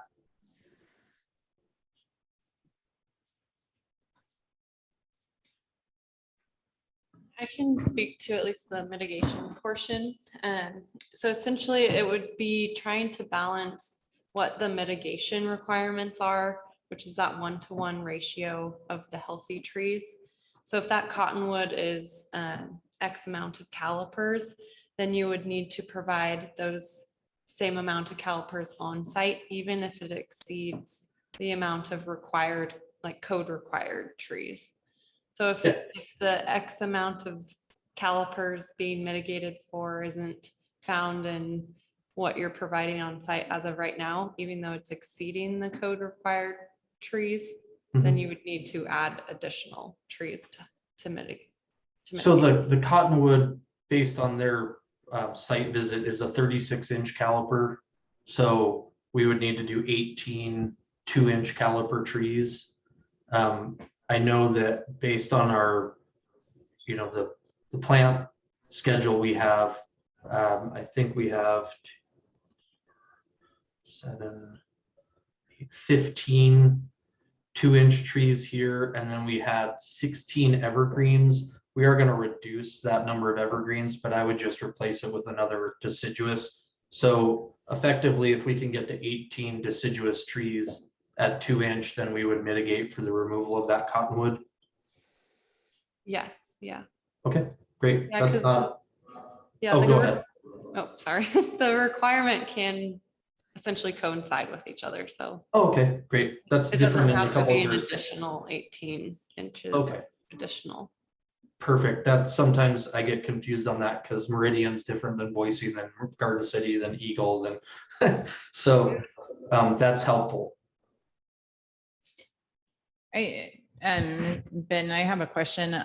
You had mentioned a couple of times that the street trees are intended to be class 2. Is there a reason that you wouldn't try for a narrower class 3 that could be really stately there in the future? Well, ACHD makes us have a 10-foot wide planter strip to do either class 1 or class 3 trees because the class 3 is larger. And so to do a 10-foot planter strip here really reduces our ability with the sidewalks here. We have, I believe we have a 6-foot sidewalk shown on this. So we have a 6-foot planter and a 6-foot sidewalk. And so trying to get to a 10-foot planter to put a class 3 tree in there is going to be really challenging, if even possible at all. We are using a ginkgo, which is, a very traditional street tree in the valley, trying to choose something that's going to be really long lived and really do well in the space. So that's kind of the thought behind that. Thank you.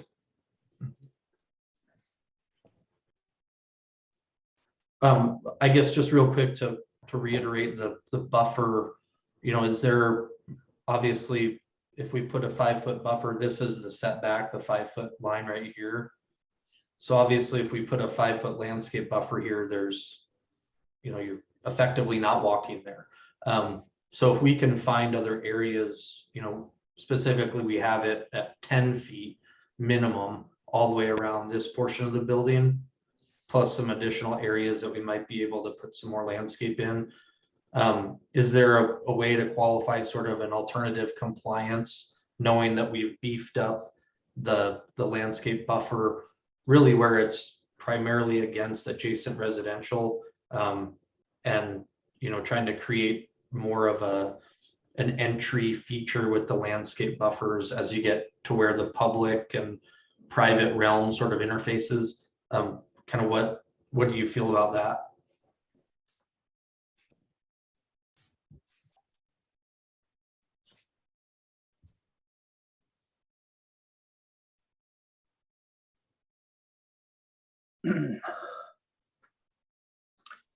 I guess my feeling is that if those are enhanced in some fashion, that maybe it's with the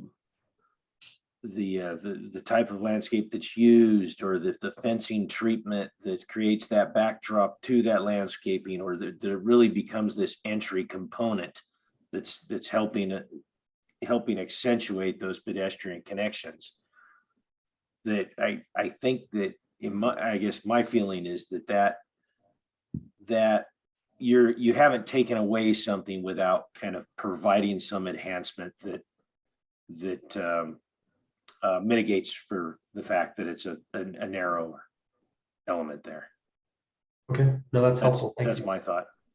And I think too, like on the right side there, you have what looks like maybe a 3-foot strip, then the sidewalk, then you have more landscaping up against the building. So like in combination, that maybe that whole entryway there is kind of reading as, you know, kind of a linear park landscaping. So maybe we can reiterate that some on the left side a little more, and, you know, get some on the left pathway and get some landscaping up against the building over there next to building services, and on the will be the Okay. west side.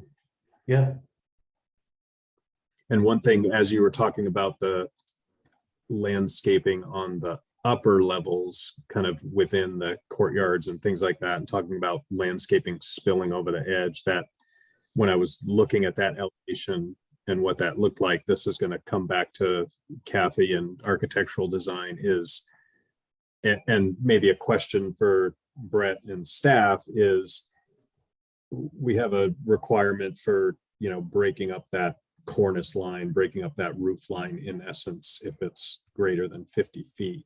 Like, can landscape elements in essence be what's breaking up that long roof line, that long cornice line? Because it sounds like that's what the intention is on both the 4th floor and the 5th floor. I think I kind of, I guess I recall some other projects that we've looked at with some similar use of landscape on when you have an elevated kind of a 2nd floor or balcony or something like that, between, specifically like between the masses here, is to let some landscaping be utilized on that. I mean, because you're going to get kind of this how we say, variety in how that feels, if there's things spilling over, maybe some taller shrubs. And I mean, you're not going to perceive that as this flat, uneventful roof line, if you will. So I think that meets the intent to break that up and add a level of interest, a level of detail. Yep. And then Ben, just make sure that, you know, make sure you're calling it out as such, you know, and designing it as such. Yeah, there you go. yeah, and That's on the top level. yeah, and we definitely have a variety of perennials and shrubs and even some evergreen stuff that's a little more upright, just to kind of highlight some of those areas. Also provide, again, for a little bit of screening and buffering and in specific locations to kind of create that space and that place, almost like little outdoor rooms throughout the space. So I'm confident that we can get something in here that really does what you guys are talking about. Obviously, you can see this north side is, and the very upper level, I mean, almost, I would say 50% or more of that roof line at the top is going to be, you know, varied through landscape, and yep, it'll be, I think it'll be super cool. So, and back down at the 2nd level at that balcony that comes from the breezeway from the courtyard, that open, yeah, that's the white piece there. Ben, Bree and I have been traveling and have a bunch of new pictures to share with you of different green stuff spilling over railings. excellent. That we're really liking. So, okay, great. Thanks. I think that's all I really had to add on the landscape portions of it. And then, you know, just trying to figure out, it sounds like kind of parking is the big thing to try to work on justification statements on, and really look at what's available around. So Kathy and Matt, if you guys have anything else to try to get feedback on. Yeah. Okay, thank you.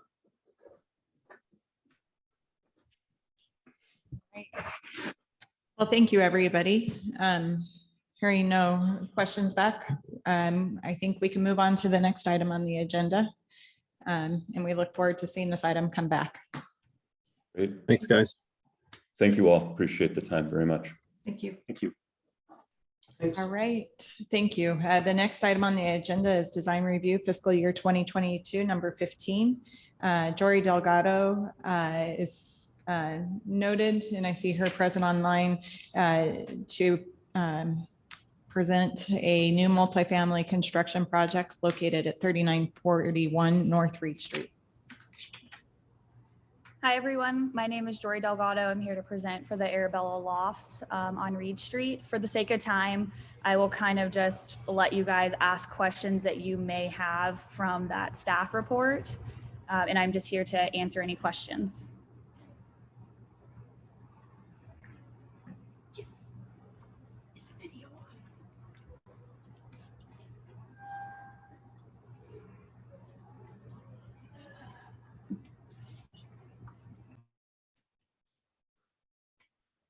Well, I guess, is there specific questions you had on the So- comments for the staff report? I think maybe we can start there if you want to have some discussions on some of those items that have been pointed out. Yep, I can actually note on a couple of those items right off the back, just to give you guys a little bit of background of what is to come when we formally submit.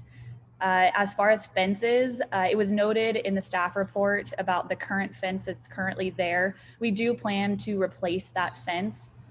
We are also going to be trying to connect to Violet's Crossing that's next door to us, as well as a potential project on the other side of Violet's Crossing. So the fence and the material of that is going to be determined at a later date, probably during the development and building phases and based on material availability.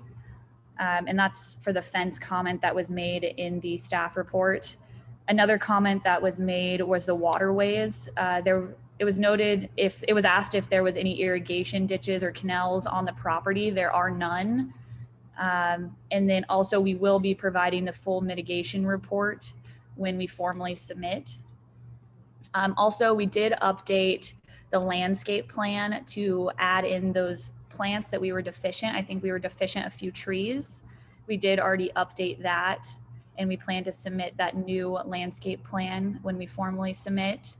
And I think one other comment that maybe we could all discuss is the trash.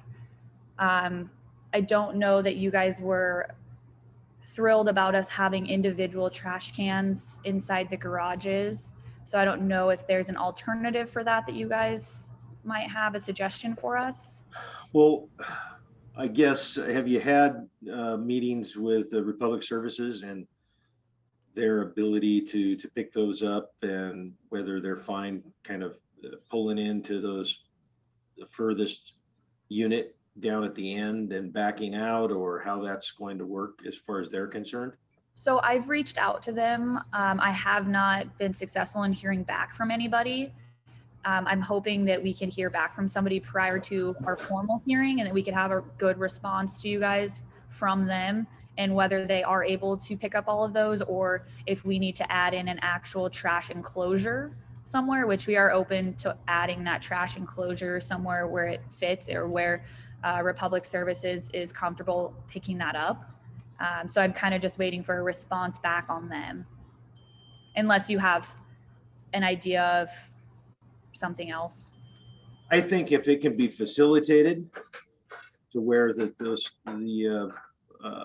receptacles are, kept in the garage areas and moved out, or then I guess I really don't have any aversion to that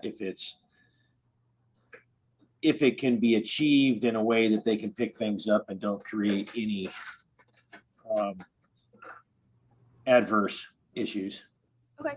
Yep. Yeah. And hopefully we can hear back from them prior to a formal hearing. And if not, I will make sure to reach out to Jenah or Hanna just to let them know that we have not heard back from them. I think, what about a couple of the items that were pointed out kind of are big ones in my mind, and it's the vehicular circulation and parking, and being able to get in and out of these guest parking stalls and out of the unit garages, and basically in and out of this development. and how that is handled with what is lacking right now is a very distinct, strong pedestrian connection to the sidewalk to all of these units. And that's one other thing I'd like to note is that we are working on some type of pedestrian pathway that's going to circulate throughout the whole community from Reed Street, hopefully down and around the whole subdivision. And then hopefully it'll connect over to what is next to us, Violet's Crossing, that's already been approved. We are looking at their plans to see what was already approved and hope that we can somewhat match something that they currently have. So we are working on that and hope to have some type of pathway to present to you guys before a formal hearing. So the mid development T that goes off-site, that goes to Violet's Crossing. That's auto access to Violet's Crossing. Yep, and we dropped in the subdivisions, so that does align correctly with their current driveway that was approved. Okay, but you still take access primarily off of Reed Street with That's autos. Yes. Yeah, so I think I agree with what Brett's saying is some of the guest parking is tricky. You know, do you pull into that guest parking that's mid-site and then have to back all the way out to Reed Street? The guest parking in front of Unit C with guest parking in front of it, like Unit C needs to be engaging with Reed Street. It needs to have its front entrance on Reed Street and be talking to Reed Street, not have guest parking in front of it. Yeah, the front of that unit is, we do have a rendering, I think, that shows it facing that way. I might not have submitted it for this pre-app, but we are working on one. It will obviously be close to that parking space, but hopefully we can get a pedestrian pathway right there too, so it's not just opening up into the parking space.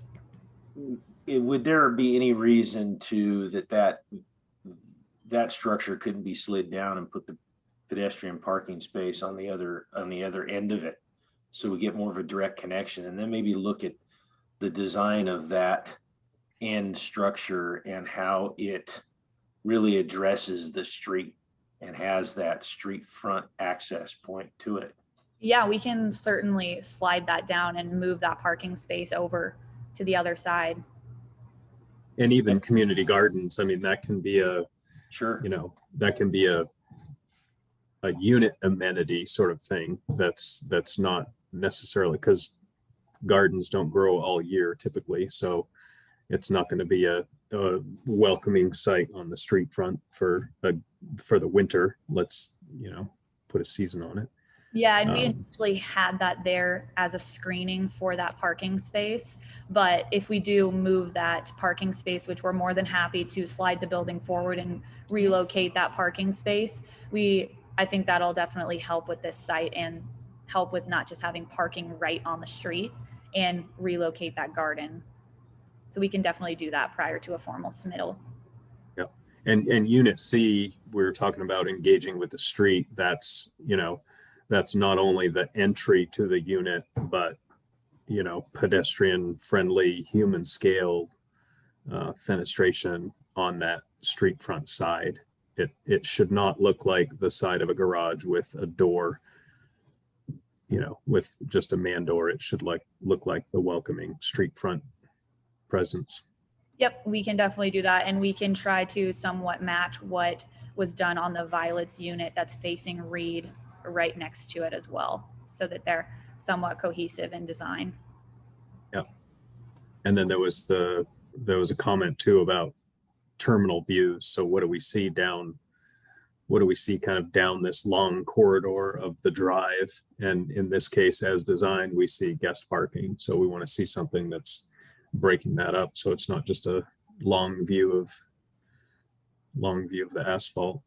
Yeah, and so that is initially kind of why we put that one parking space kind of in that landscape buffer, kind of right there in the middle, is we want to do some trees, maybe some artwork, maybe a park bench or something in there, so that you're not looking just directly down into parking. So maybe some nice landscaping or a nice piece of artwork there.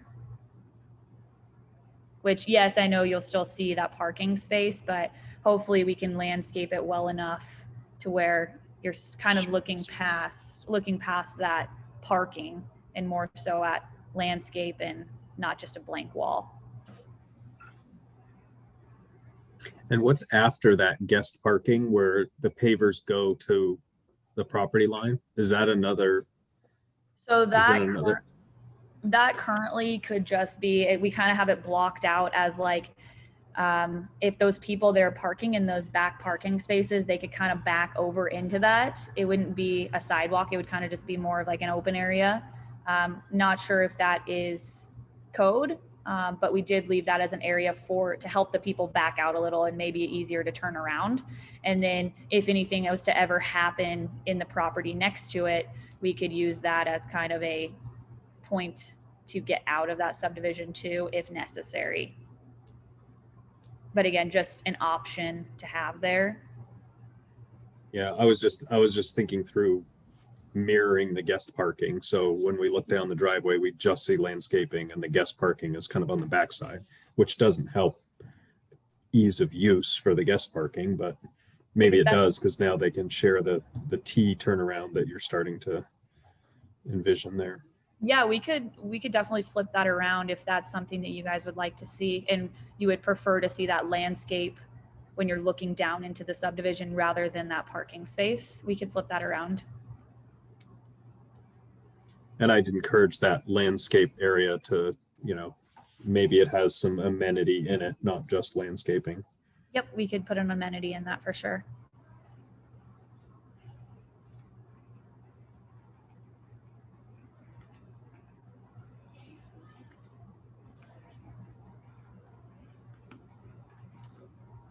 Any other items on there on the staff report?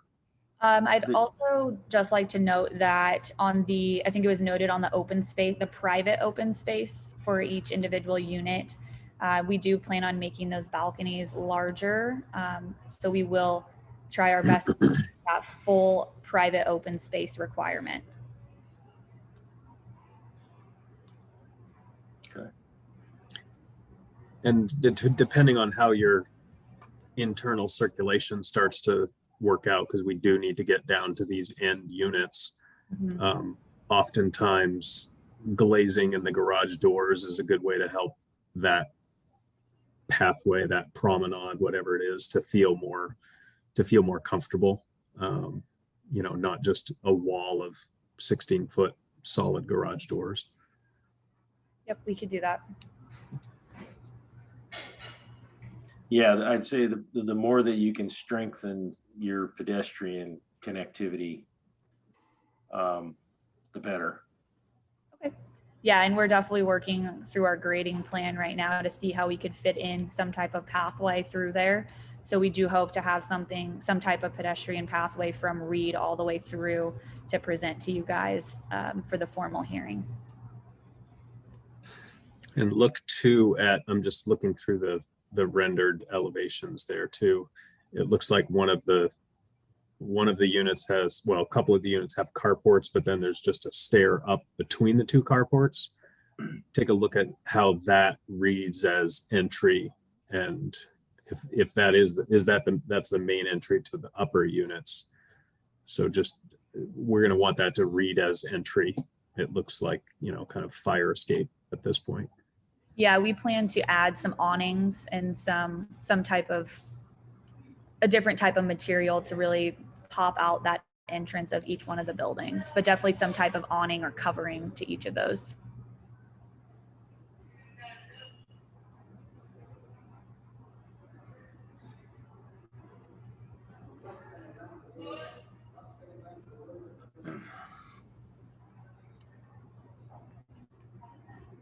I don't have any more comments unless there's more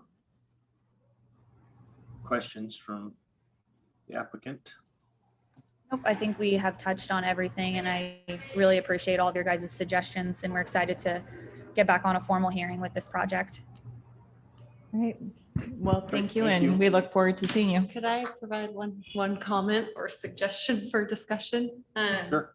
Since this application is going to be so heavily involved with the Violet's Crossing, I did want to note that the property setback is only 5 feet from the boundary line of Violet's Crossing, which Violet's Crossing structures are also only 5 feet away from their property boundary line. So essentially there's only 10 feet between structures.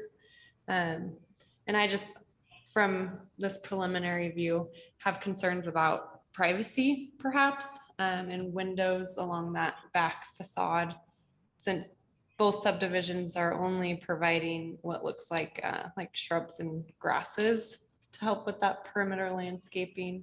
I don't know, Jory, if you want to speak to that, since I know I brought it up a little bit in the staff report, but I just thought that that'd be worth a discussion today. Yeah, I can touch on that briefly. We have gotten the architectural plans for Violet's Crossing. So we are looking at where their windows are placed compared to where our windows are placed. And we are happy to kind of shift some things if necessary to where no windows are lining up. I know that'll provide a little bit of privacy, but if you have any landscape suggestions that you would like to see in there that you feel would provide more privacy, we're happy to hear those and place those in between that setback. But we are looking at the architectural plans for Violet's to make sure that those windows are not lining up. Is there still a plan for a fence to divide the two subdivisions, or is that going to be open?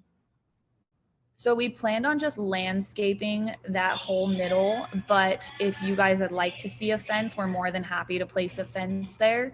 But I feel that probably a landscape or I think landscape or some type of landscape through the middle of that is probably more suitable than a fence. But if you guys would like to see a fence, we are more than happy to place a fence there. It doesn't look like you have like backdoor access to that area, right? So it's just landscaping. That's correct. Yeah. I mean, it'd be great if there was coordination and then it was mutual landscaping and you could grow taller trees in between. Yeah, and I can coordinate with that team too, to plan that. And then everybody's looking at a larger beautification effort rather than just this is ours, this is yours sort of thing. Yep, I can coordinate that with the other people next door. It would be helpful to, as you're coming back with more of a formal application, is to see at least an outline of what those structures are doing on that other side. Okay. Yep. I can do that. And hopefully by the formal hearing, I'll be able to have some renderings of Violet's Crossing as well. So hopefully I'll be able to do kind of an overlay of both subdivisions so that we'll be able to see what both subdivisions are going to be able, or what they're going to be looking like when they're fully complete. Great. Thank you. All right. Thank you. Thank you guys. You bet. And the next item on the agenda is another pre-application discussion for design review fiscal year 2022, number 17. Michael McHugh with Pivot North, discussing a project within the Casino Beach project.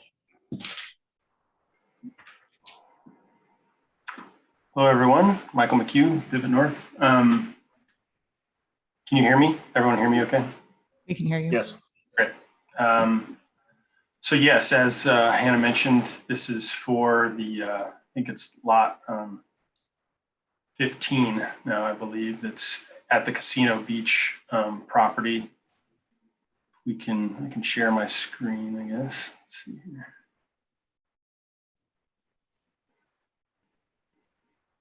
So I guess I'll just jump right to this, one of the site plans so this is overall the Casino Beach. I believe this was submitted for plat review, but our property that I'm discussing right now is basically up in the northwest corner. That's where it lovingly got its name, kind of pigeonhole, as it's kind of, back off of the main drag. So this would be 34th Street. This is Carr down at the bottom of the page. And then these are private streets that run through the property. I'm sure everyone's fairly familiar with this development. And then essentially what's being called is private drive to Hanna's lot that's here. It's approximately 0.11 acres. And it is kind of, again, kind of what we're calling the front facade would be on the greenbelt. So and that's how this development kind of, I think, shaped. So if we go to essentially the story of this project, everyone can see this. Just thinking of the general size of the buildable area on the lot, and then we have lots of different easements and elements that kind of play a role in how this thing gets shaped. There's a park easement. There's the 70-foot setback from the river line. There's the irrigation that comes through here as well. So all that kind of defined where we put this structure. And so kind of cutting those things out and then cladding this, I really kind of looked at this as almost similar to a geode. Basically just, you have this unassuming rock that kind of has this, rough outside skin, if you will. And then when you crack that thing open, there's something beautiful inside. So that was the thought process with how the shape of it became focused towards the river, towards the foothills.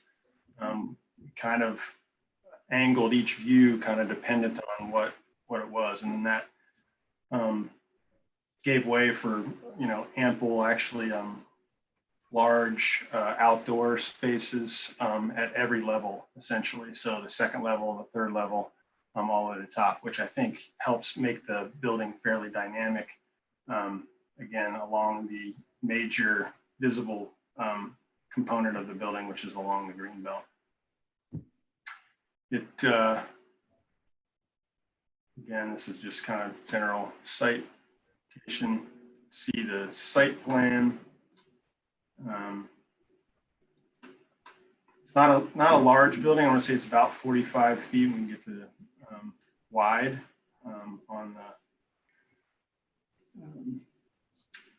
west elevation or the south elevation. And then again, facing the green belt, there's discussions with access because you can see there's a portion that is not actually our site, that actually is between the green belt and our property. And I think that was one of the big discussions also during the Casino Beach development, how we get kind of a pathway through from 35th, as well as access to the green belt. I believe Hanna has talked to the owners of this property and gotten basically sign off that, we want to do something that's harmonious as it goes through from the green belt to our property. And so I think they're in agreement with that, and that would be provided upon a formal submittal as well. So that this basically has a fluid connection to the plaza or patio at the kind of commercial space, if you will, or small studio space. Again, what is going to happen here is still to be determined, but it's just a small maybe wine shop or home studio, art studio, and perhaps Hanna can speak to that later as well. Garage, and then just simple residential entry off the front. Sorry, these sheets are all over the place here.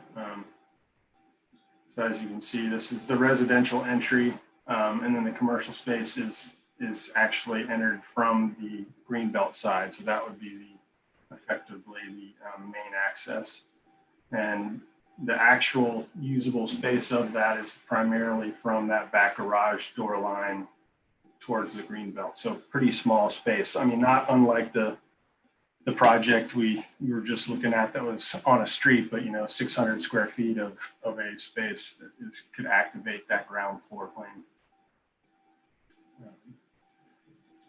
Then as we go up, have essentially where the residential living spaces are, or bedroom areas, and a large patio with some essentially planters, again, kind of areas that you would be able to see landscaping on the building, perhaps spilling over or actually just adding some a dynamic element along that facade.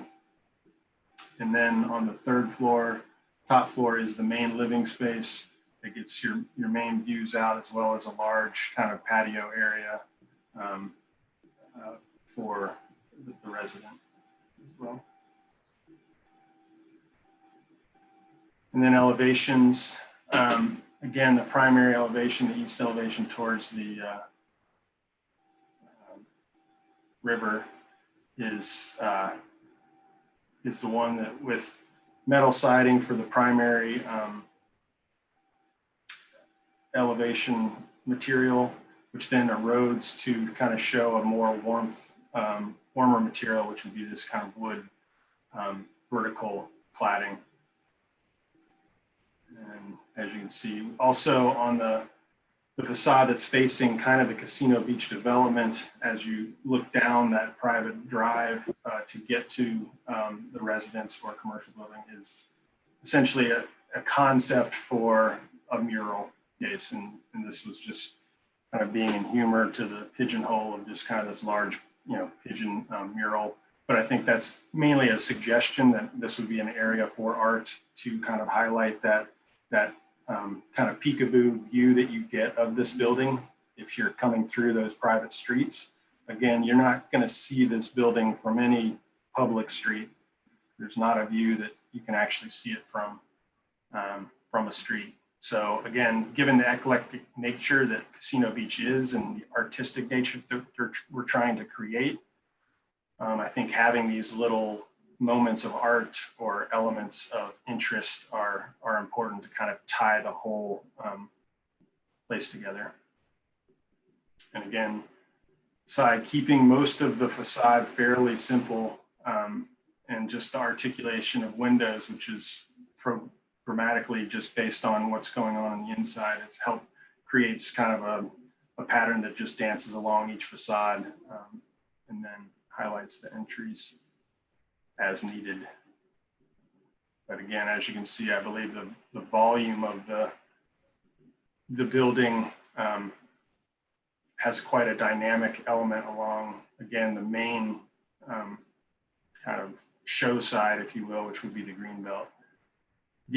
Back to this really fast, another element that helped inform the scale of this thing is fire access. We don't have aerial access, so the roof eave can only be 30 feet. So we did push down at that back facade. That's where you get the majority of the roof is at 30 feet, and then it moves up from there as it goes towards the river.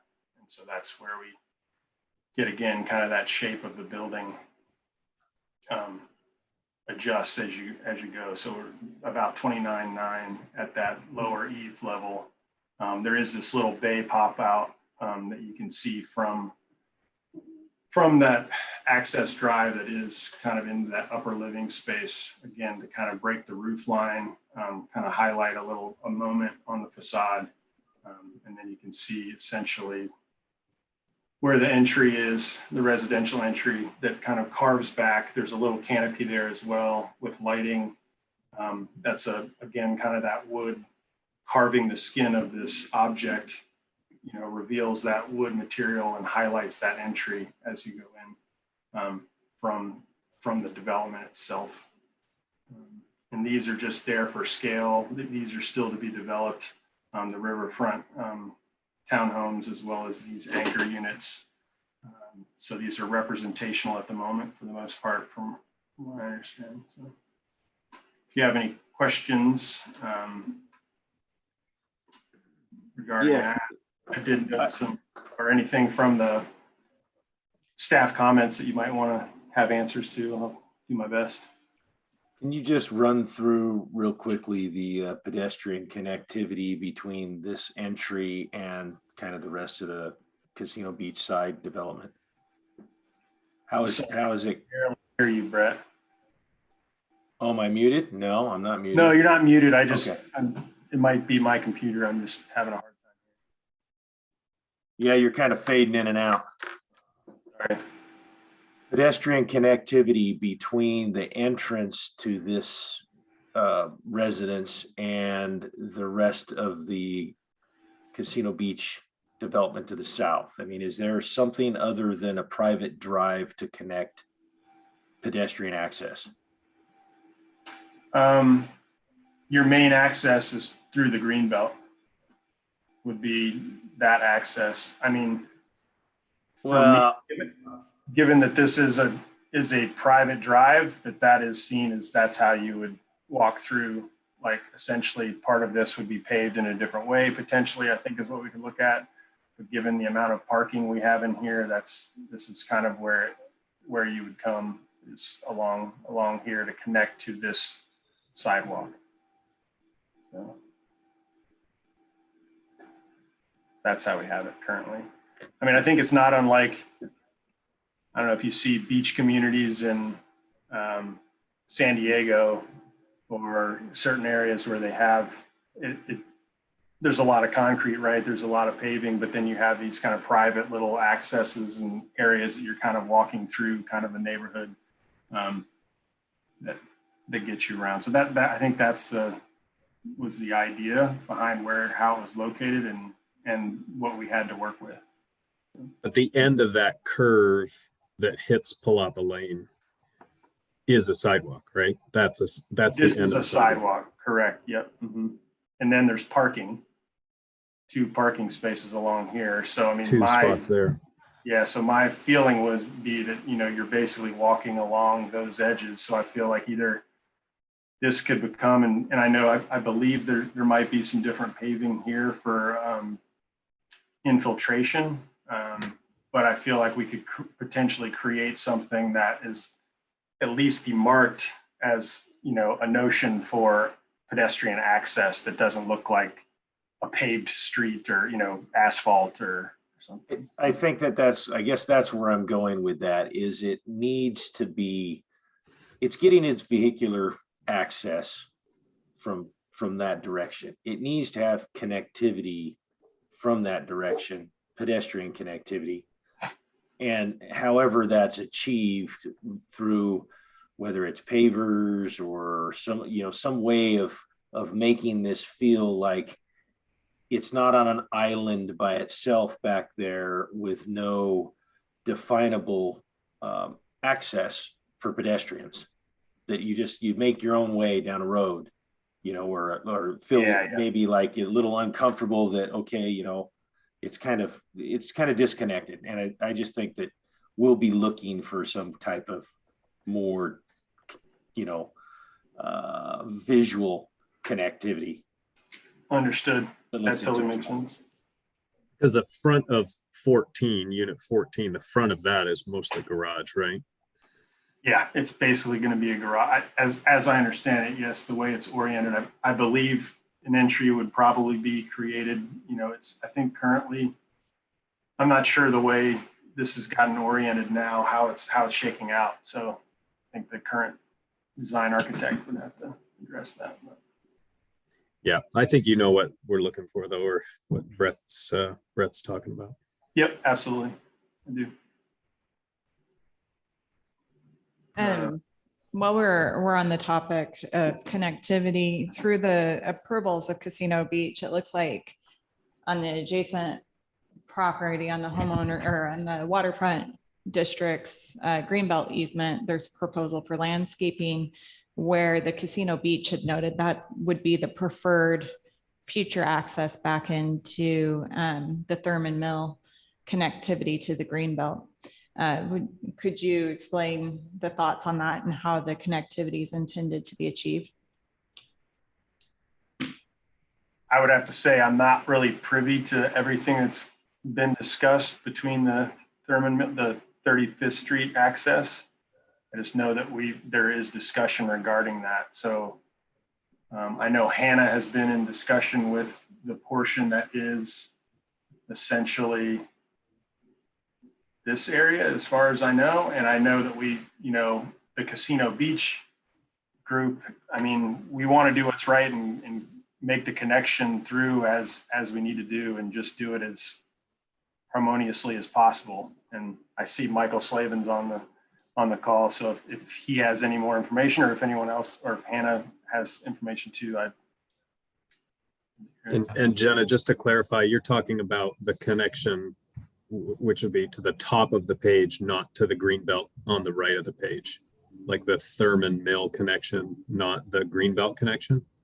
The Thurman Mill connection to the greenbelt. So yes, at the top of the page. And it's pretty close. You can see the transformer and the wave apparatus there. And through the Casino Beach discussions, the approval was to figure out a way around without having to deal with those. And then Hannah's noted in her staff report, just the discussions, there was a picture through that process with Casino Beach of noting a preferred location right where the cursor is right now.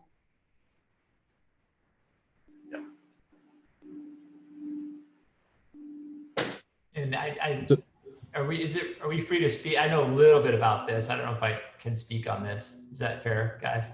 It's too bad Will with Staff Rock Group isn't here, but I know he's planned for a connection that, you know, as the condition states is, you know, once we get access through to Thurman Mill, then we actually help with the improvements of it as well. But I know Will has incorporated that into his design. I wish he was here for the benefit of everybody's sake, but I know it's contemplated in design. So can I just state it one way? Like this works for this project in the current moment, but then there needs to be something written that says when that opens up to 35th Street, this is what we're going to do.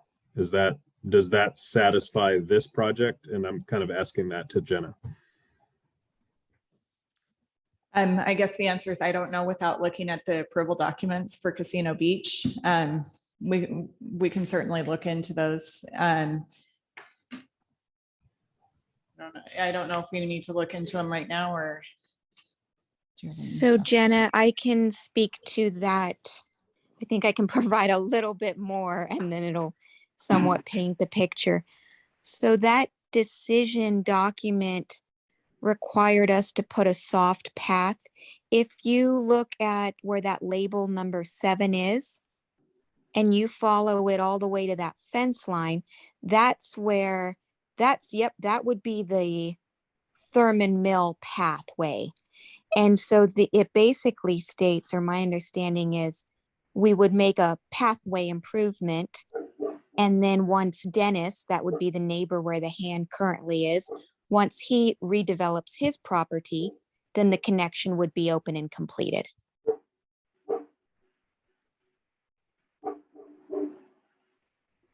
Okay, but so there does need to be a 12-foot wide, I'm looking at the decision document right now, a 12-foot wide pathway connection easement. And that's number 2 prior to the signature on the plat.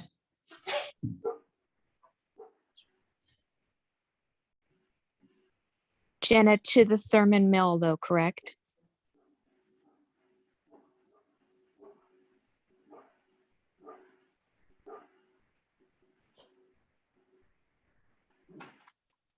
And is there 12 foot between the wave shed and the new irrigation boxes? So the easement is a 12-foot multi-use greenbelt pathway for connection to 35th Street.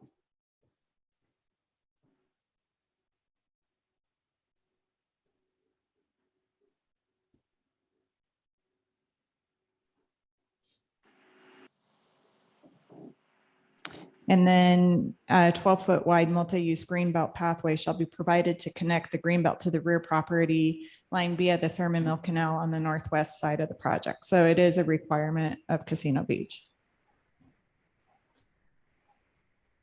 So then are we saying that this pathway, even to the green belt, say if this is the Thurman Mill access, this would still need to be 12-foot wide?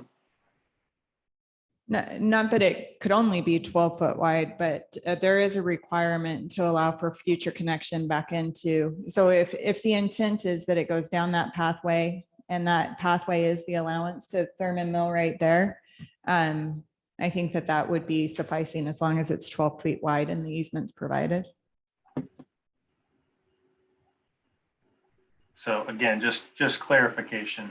Right now, we're showing this pathway 8 feet wide. Would it need to be 12 feet wide? It would. Okay, thank you. Thank you.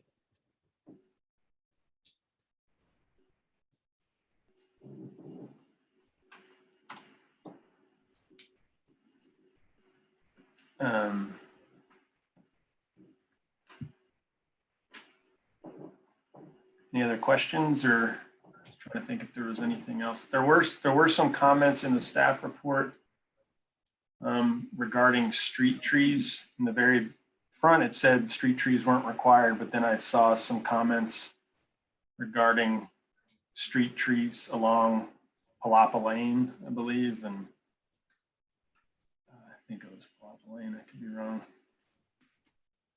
Or was it? No, sorry, bear with me. Yeah.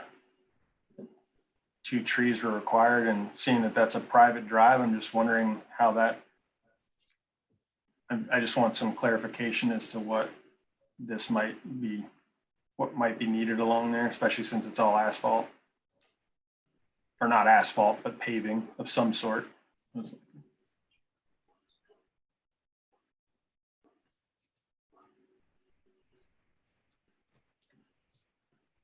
Hanna, do you want to expand on that? Yeah. What is it?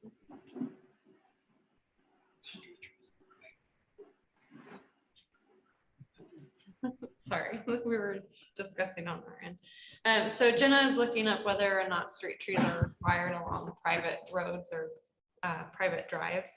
And in my staff report, I had done an analysis based off of my understanding of what code says per the 84I4 requirements, which is our typical requirement of 1 tree required per frontage, and then for every 50 linear feet, there is an additional frontage tree required.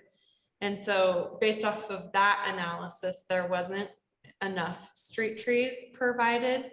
I had counted the 1 street tree by the parking spot location as potentially that 1 street tree provided, but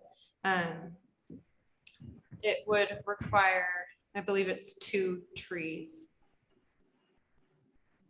total, unless code says otherwise. Well, and what code specifically says under 84I4 is that depending on the frontage, the number of trees planted within the front yard setback, it doesn't specify that it has to be public or private street.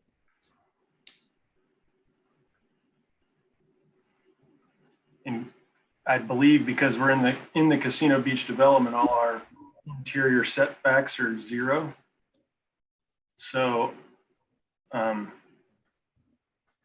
I would say again, kind of arguing the point that the primary focus of this project and this building is towards the river and the green belt. And so that is obviously the primary where our landscaping is, and even minimally what we can do. I mean, if everyone is familiar with the site and out there and what's currently out there, besides a nice lazy boy that's on top of the irrigation thing, it's, you know, pretty worn down. So I know we're just going to try and, you know, if Will were here, in terms of the landscaping, just liven it up and try to, you know, beautify that area along that corridor. So.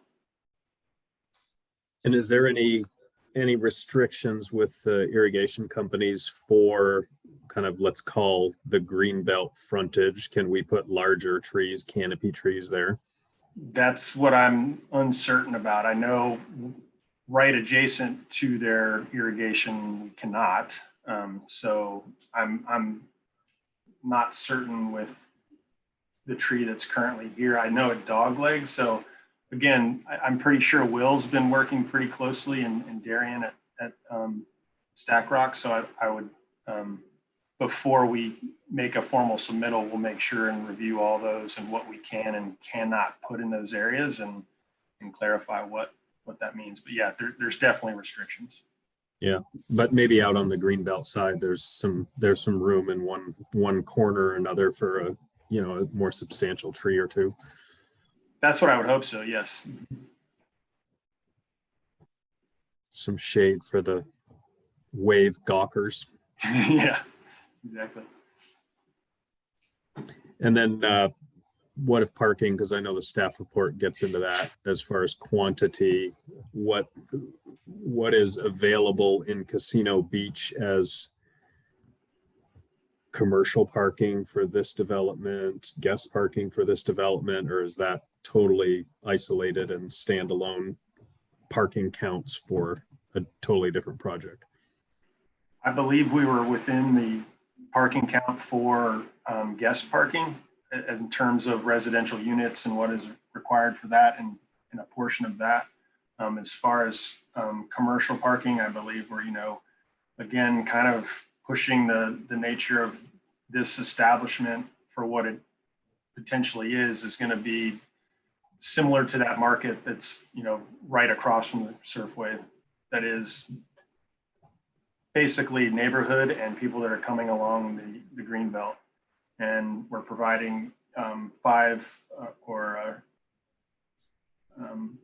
bike parking spaces. I think here we're only showing 4 racks, but I mean, that's 8 spots essentially. So,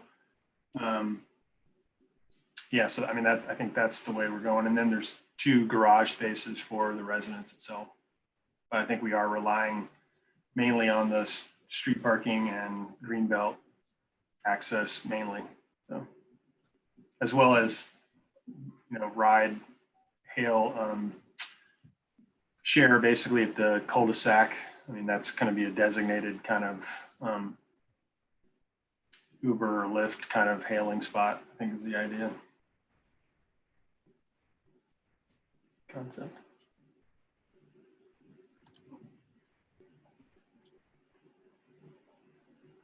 What about, okay, so there's another comment on here about the, how is trash being handled to this?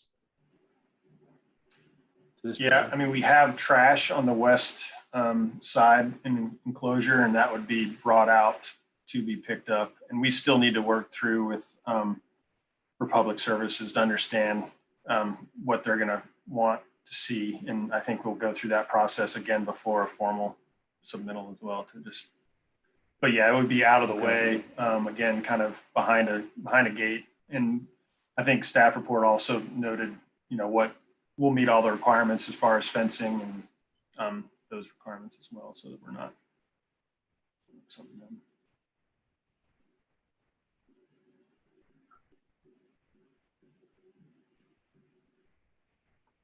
And your commercial footprint is just that main floor, including the restrooms? Yeah, it's everything literally but those stairs. And this garage.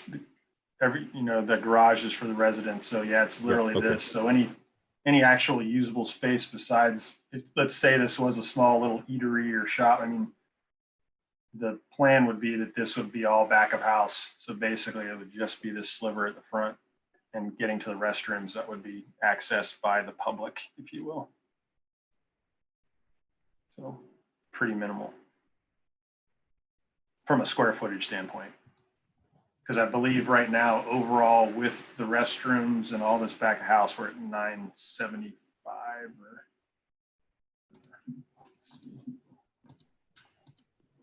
commercial square, 937.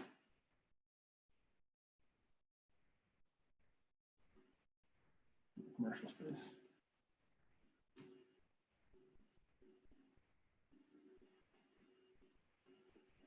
So again, I think you were here maybe when we were discussing a project earlier.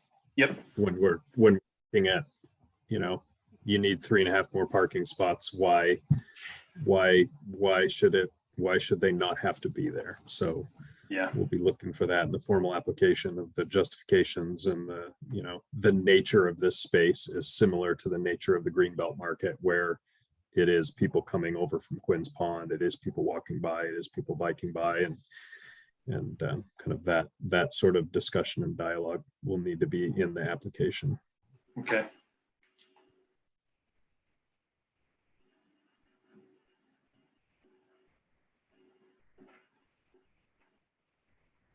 I don't think there was anything else on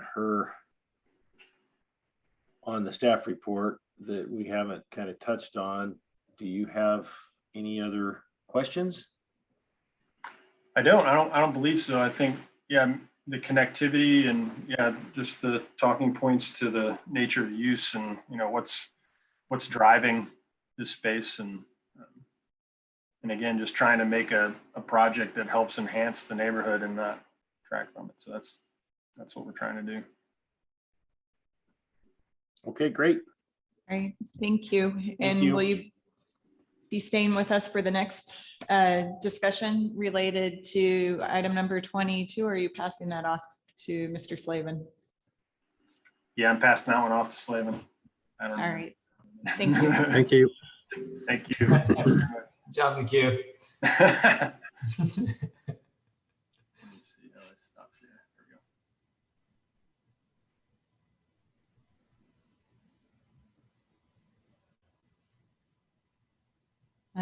Michael, the floor is yours. Oh boy. Okay. Distinguished design review participants and members, thank you for hearing us out. The reason why we're sitting in front of you today is that one of the conditions of our approval was actually tied back to a design review condition for 3 of the structures within our plan development. And so we're in the process of finalizing. Actually, you know, excited to go ahead and pull permits and get started, but we do need to put 3 scenarios in front of you to make sure that we satisfied your requirements. And so I'm ad hocing a little bit here. Is it okay if I share a screen, Jenah? Absolutely. Okay, cool. So let me go ahead and share a screen. Really quick, I want to make sure I have the right one. Okay, can everybody see my screen? We can. Yep. Google's trying to sell me something right now. So here was the letter we submitted formally. I don't know if you've had a chance to review it. Wanted to make sure that we address these items. This was condition 22 of our approval. There were 3 instances that were actually commented on by design review that we feel we've addressed in our design. So the first one is the anchor unit, and I have visuals of each of these below as well. It's more letter format. We needed to have an entry oriented to face north car. I'll skip around a little bit. So this anchor unit, which is comment number 1 per this letter, is located here on the property line. You can see that we have a design entry. It's oriented to Carr Street. Number 2, the creative townhome on lot 4, now lot 3. Just want to be clear that the plat has changed as we've gone through the process of drawing the plat. Is oriented north towards Carr as well. And this was, you know, and Derek made a great point about this as well, is that we also changed this, if you remember, this facade, so it looked, you know, a lot more like a storefront. Before there was an entire mural wall. And so we went ahead and designed this, you know, to hopefully please design review, and also place the door that faces Carr Street. Before it was just a big mural wall. So, I know you guys look at a million plans, but I remember I felt good that Derek was excited because we made a change that worked. So this is the second instance. And then the third instance, the River Townhome on lot 21. Now it's lot 18 per the current plat we're submitting. Entry is reoriented towards 34th Street. This is, and just to orient you, sorry, again, it's this actual riverfront townhome. Here's the cul-de-sac, you know, towards the river. And you can see an elevation view that we went ahead and put the door here, and also created an entryway. Wish I could zoom, maybe I could zoom in a little bit. It doesn't really work. Okay, it's doing just a delay. Sorry about that. We also created an entryway off the street here before. This was a kind of a, not a privacy fence, but there's a couple ways to actually access this unit from the street itself.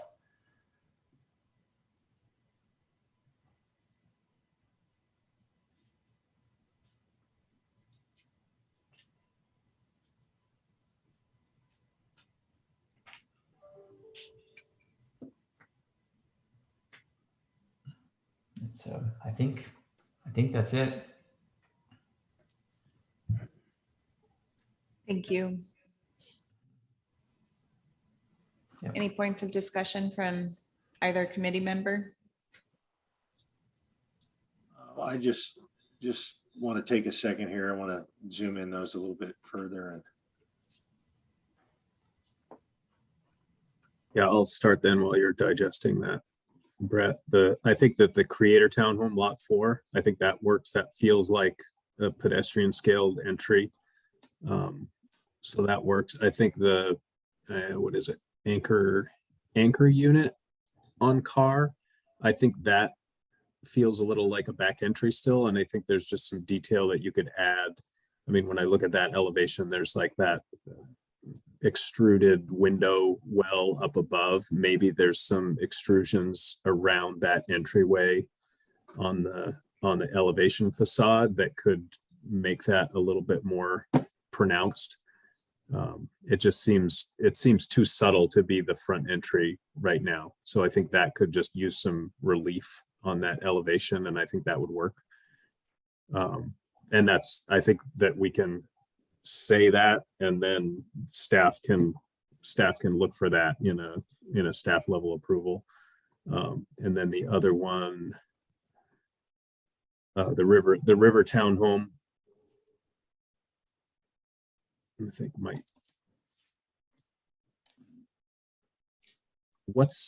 if we're looking at that elevation and we see that door, the front entry door, what's on the wall, like where the blue arrowhead is? I think what you're looking at is the wall there. I don't think that's the door. Yeah. There's wall where the blue arrowhead is, but the door is back in the red box, right? But No. Well, it looks to me like that matches that siding that's up on the very top of the structure, and the same with the anchor building. It looks like you're actually, the view there is we're looking at the wall and the doors on the side where the arrow is on both of those. So maybe we address this another way. Is it preferable to have that door on the surface, like, just adjacent to the street? Is it okay? It's okay if it's set in. What would you prefer to see? If it's set in, but it's facing the street, it's not your view to when you're facing that entryway is not to the side wall that you would stand against as you're going into the entrance. yeah, okay. Yeah, I was reading the siding that's set in as the actual door. Yeah. But yeah.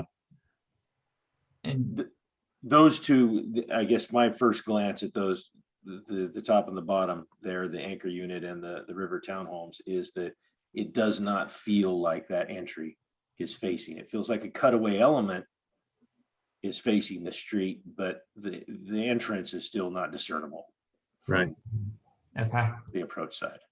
And so in full disclosure, so the creator townhome, we have this designed where as soon as we can, submitting construction permits on these. On the river townhome, we're tweaking this, and we'd like to go back to design review in general. Same with the anchor unit. You will see these again, roughly the same forms. We just have enhanced them and feel they're a little bit better. And so is there some path here where we can get approval at this stage to go ahead and pull our permit to start grading and improving the site horizontally, putting in curb gutter sidewalks, and then come back through design review to have you look specifically at a new version of the anchor unit and the river townhome? Yeah, that sounds fine. You're just, approval on the creator unit now, and then as part of a greater design review, look at the anchor and the river later. And then you've heard our comments, so you can integrate those in the next scope. Yep, happy to do so. We know what you're accomplishing. Want the urban fabric too. It's cool. So. And your thoughts on that creator townhome, Brett? Does that seem like I guess working? I would like to see it accented or highlighted more, but I mean, right now the door is, again, it's on the side. So it's not, I mean, what's facing the front approach here is the sidewall. And so I think just reworking that, but I thought the idea of maybe doing something and taking that accent element that is on the upper window and trying to incorporate some of that onto just to kind of really highlight that entry element would fit with the architecture, and it's kind of an interesting approach. So something more than what's being presented there needs to be done to address that comment. In this one, I do appreciate your comments, and I think this is reading poorly. I do believe that in this bump out, this one does have a very formal door that's facing car. This one I think is just reading really poorly. I'm trying to blow it up now, but obviously it's not working.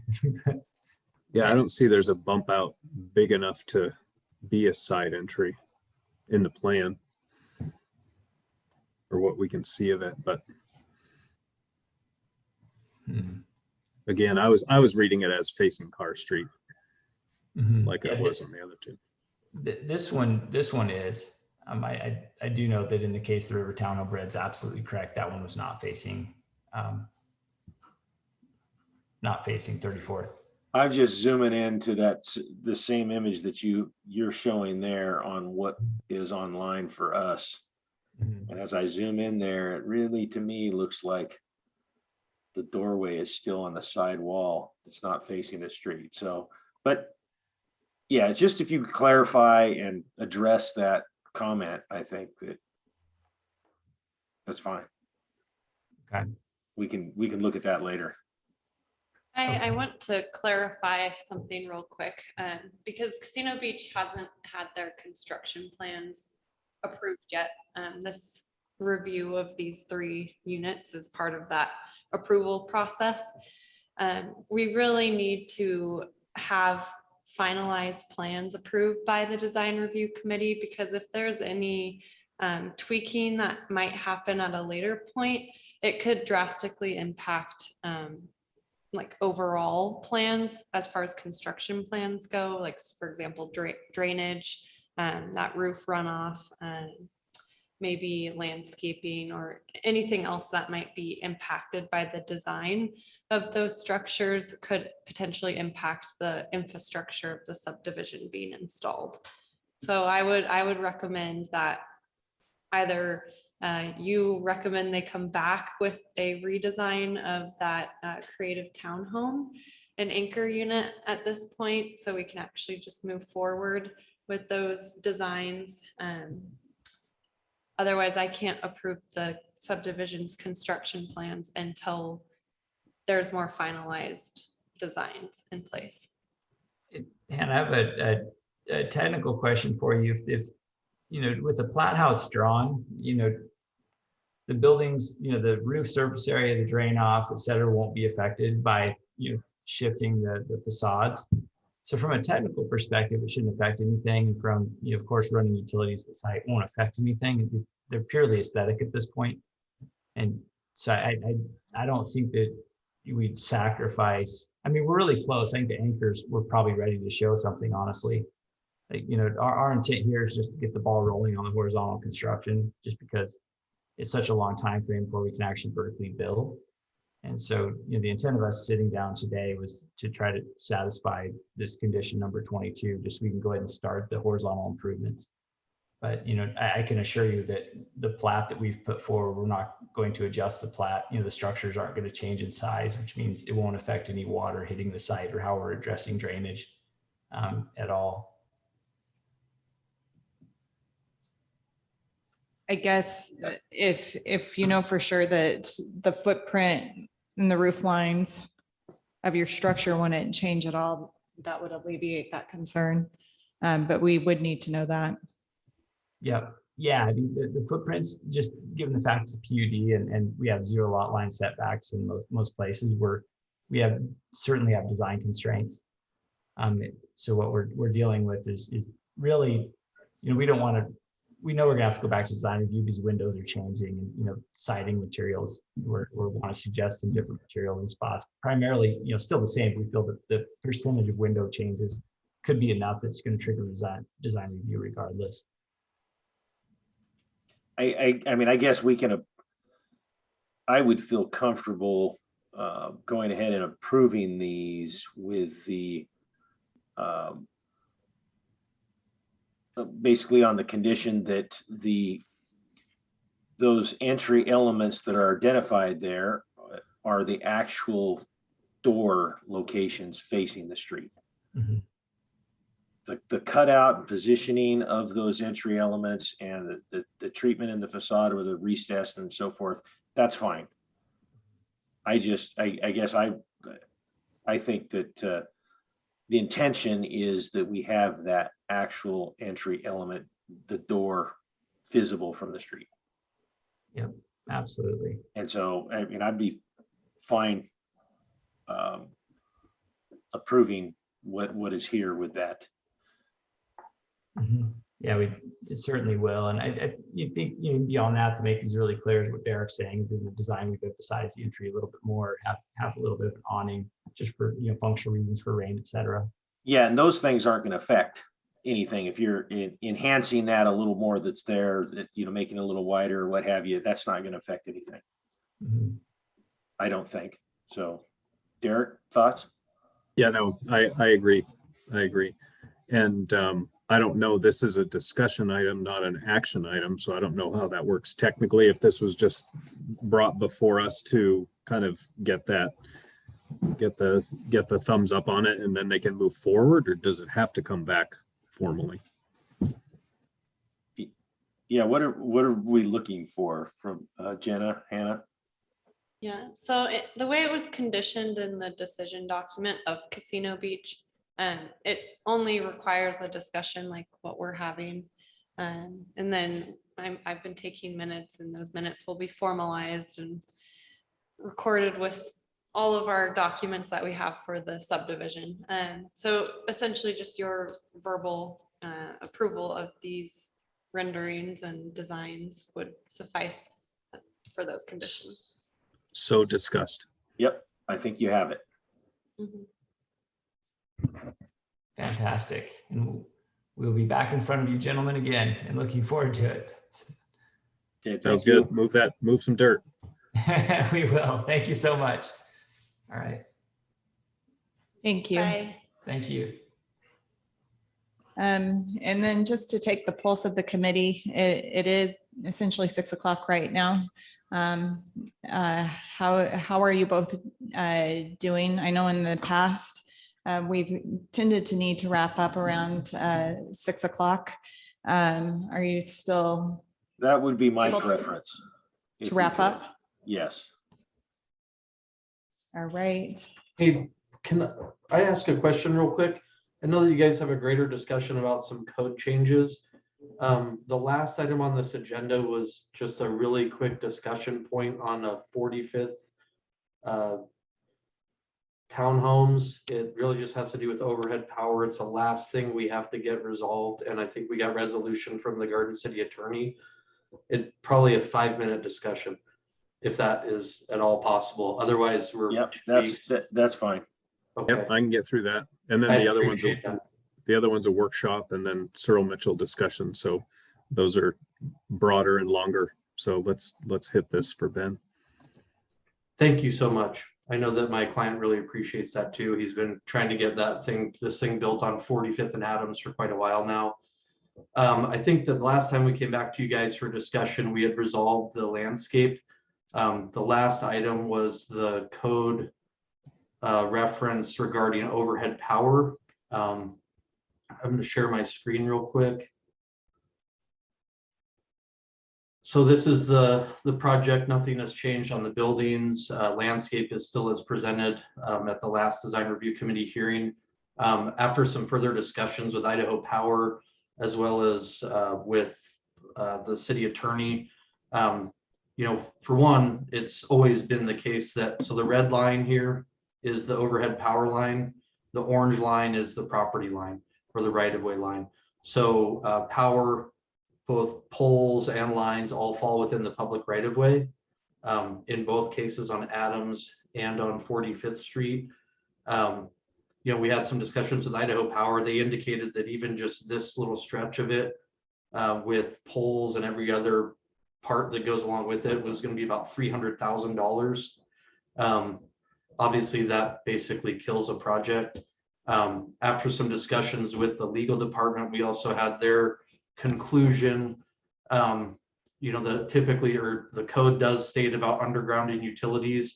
All of our conditions of approval through city council stated on-site utilities will be underground. All on-site utilities are underground. Power is being dropped and brought to all the buildings. Their conclusion, I'll just so that you can see, this came directly from them. It's probably in your packet. Yep. You know, their conclusion was that Garden City should not require the project to underground the offsite utilities, because that's not expressly stated, and it would be in opposition to the local land use planning act that's adopted.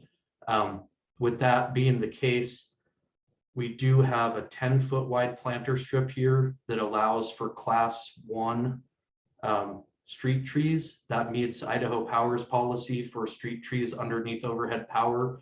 It meets ACHD's policy for the planter width for class 1 street trees. And I believe we're exceeding the street tree requirement of Garden City that had 1 street tree required along this short section of 45th right of way. We additionally added another class 2 tree here due to an ACHD inlet here that wouldn't allow us to put that tree right in the roadside planter strip. So this is, you know, meeting their requirements. We also have 2 additional class 1 trees within the front setbacks. So that's pretty much where we got. So we wanted to get this resolved so that the construction documents could get their final approval, and this developer could get moving dirt and getting this stuff built. One thing I'd like to point out too is if there's a reduction in the class, there'd have to be an increase in number of trees that would be class 1. So I think we're doing that too, because we typically would only be required 1 street tree, and then I think 2 along the frontage, which we've got 3 along the frontage, and then 2 in the street side planter strip.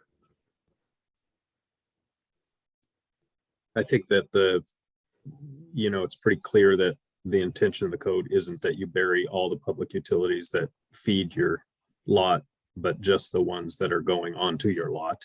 Mm-hmm. So I think that's my understanding of it, and that's how the legal has written it up as well. But I agree with what Jenna's comment was. You know, if your math works at the end of the day, for you're reducing the class, therefore you're adding caliper. I think that all sounds pretty clear and fair. We also increased all of our deciduous trees on this project to 2.5-inch caliper trees versus the standard 2-inch caliper. That was to help with mitigation, which was previously discussed at the last committee hearing, as well as to just get more trees on the larger caliper trees on the site.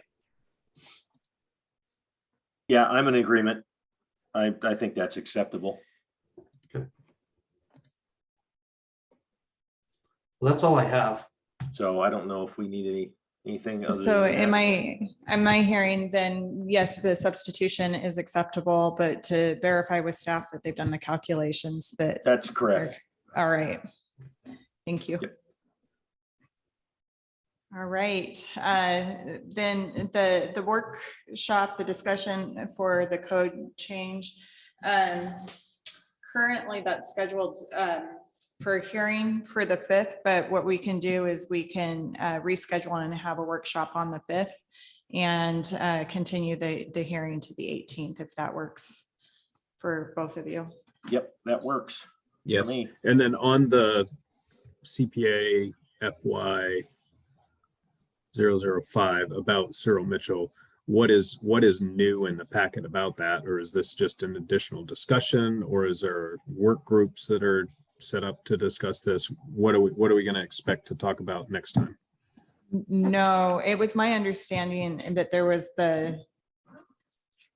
maybe we need to undo that. that would be where we heard it last time, but couldn't take an action on it.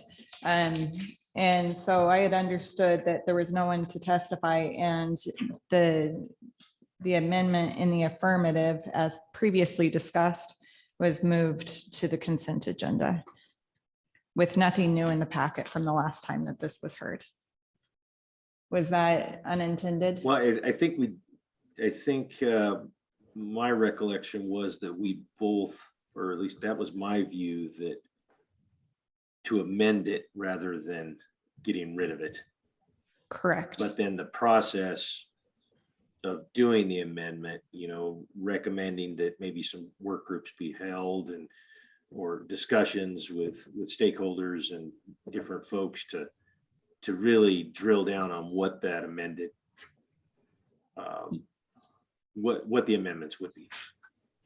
That is consistent with what I believe, that the committee had recommended to not repeal the ordinance,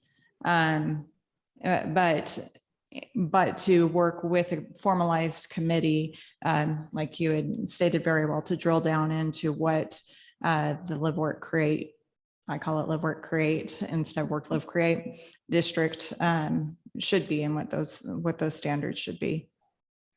Perfect. So if we're just formalizing that in the next meeting, then I don't know that we need anything additional. Okay. Formalizing it to be further discussed. To go through an amendment process and not to repeal it. Would be our recommendation. Got it.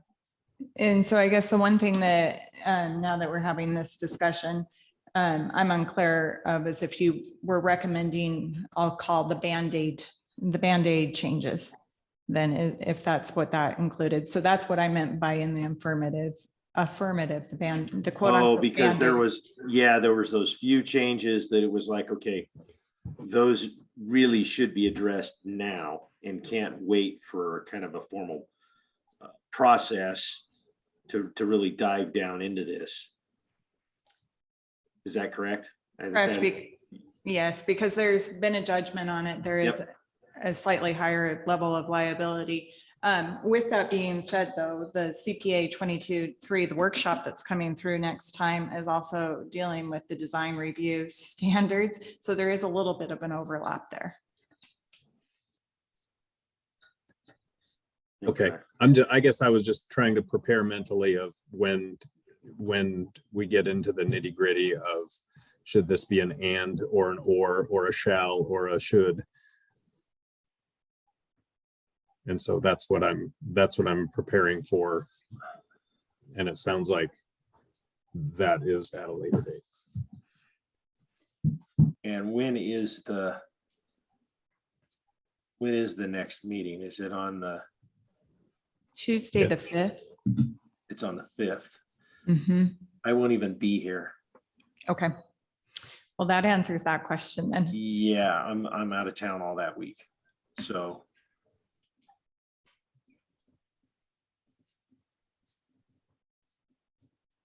Okay.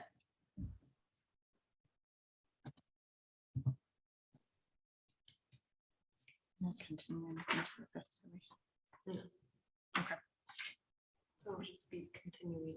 Yep. The 18th. I think Ben Semple was going to join the committee, wasn't he? that's what I heard. So we can have a quorum. If I wasn't on the City of Boise Design Review Committee already. I don't think it's disallowed. My time might disallow. Oh, sure. Oh, sure. Right. Well, with that, I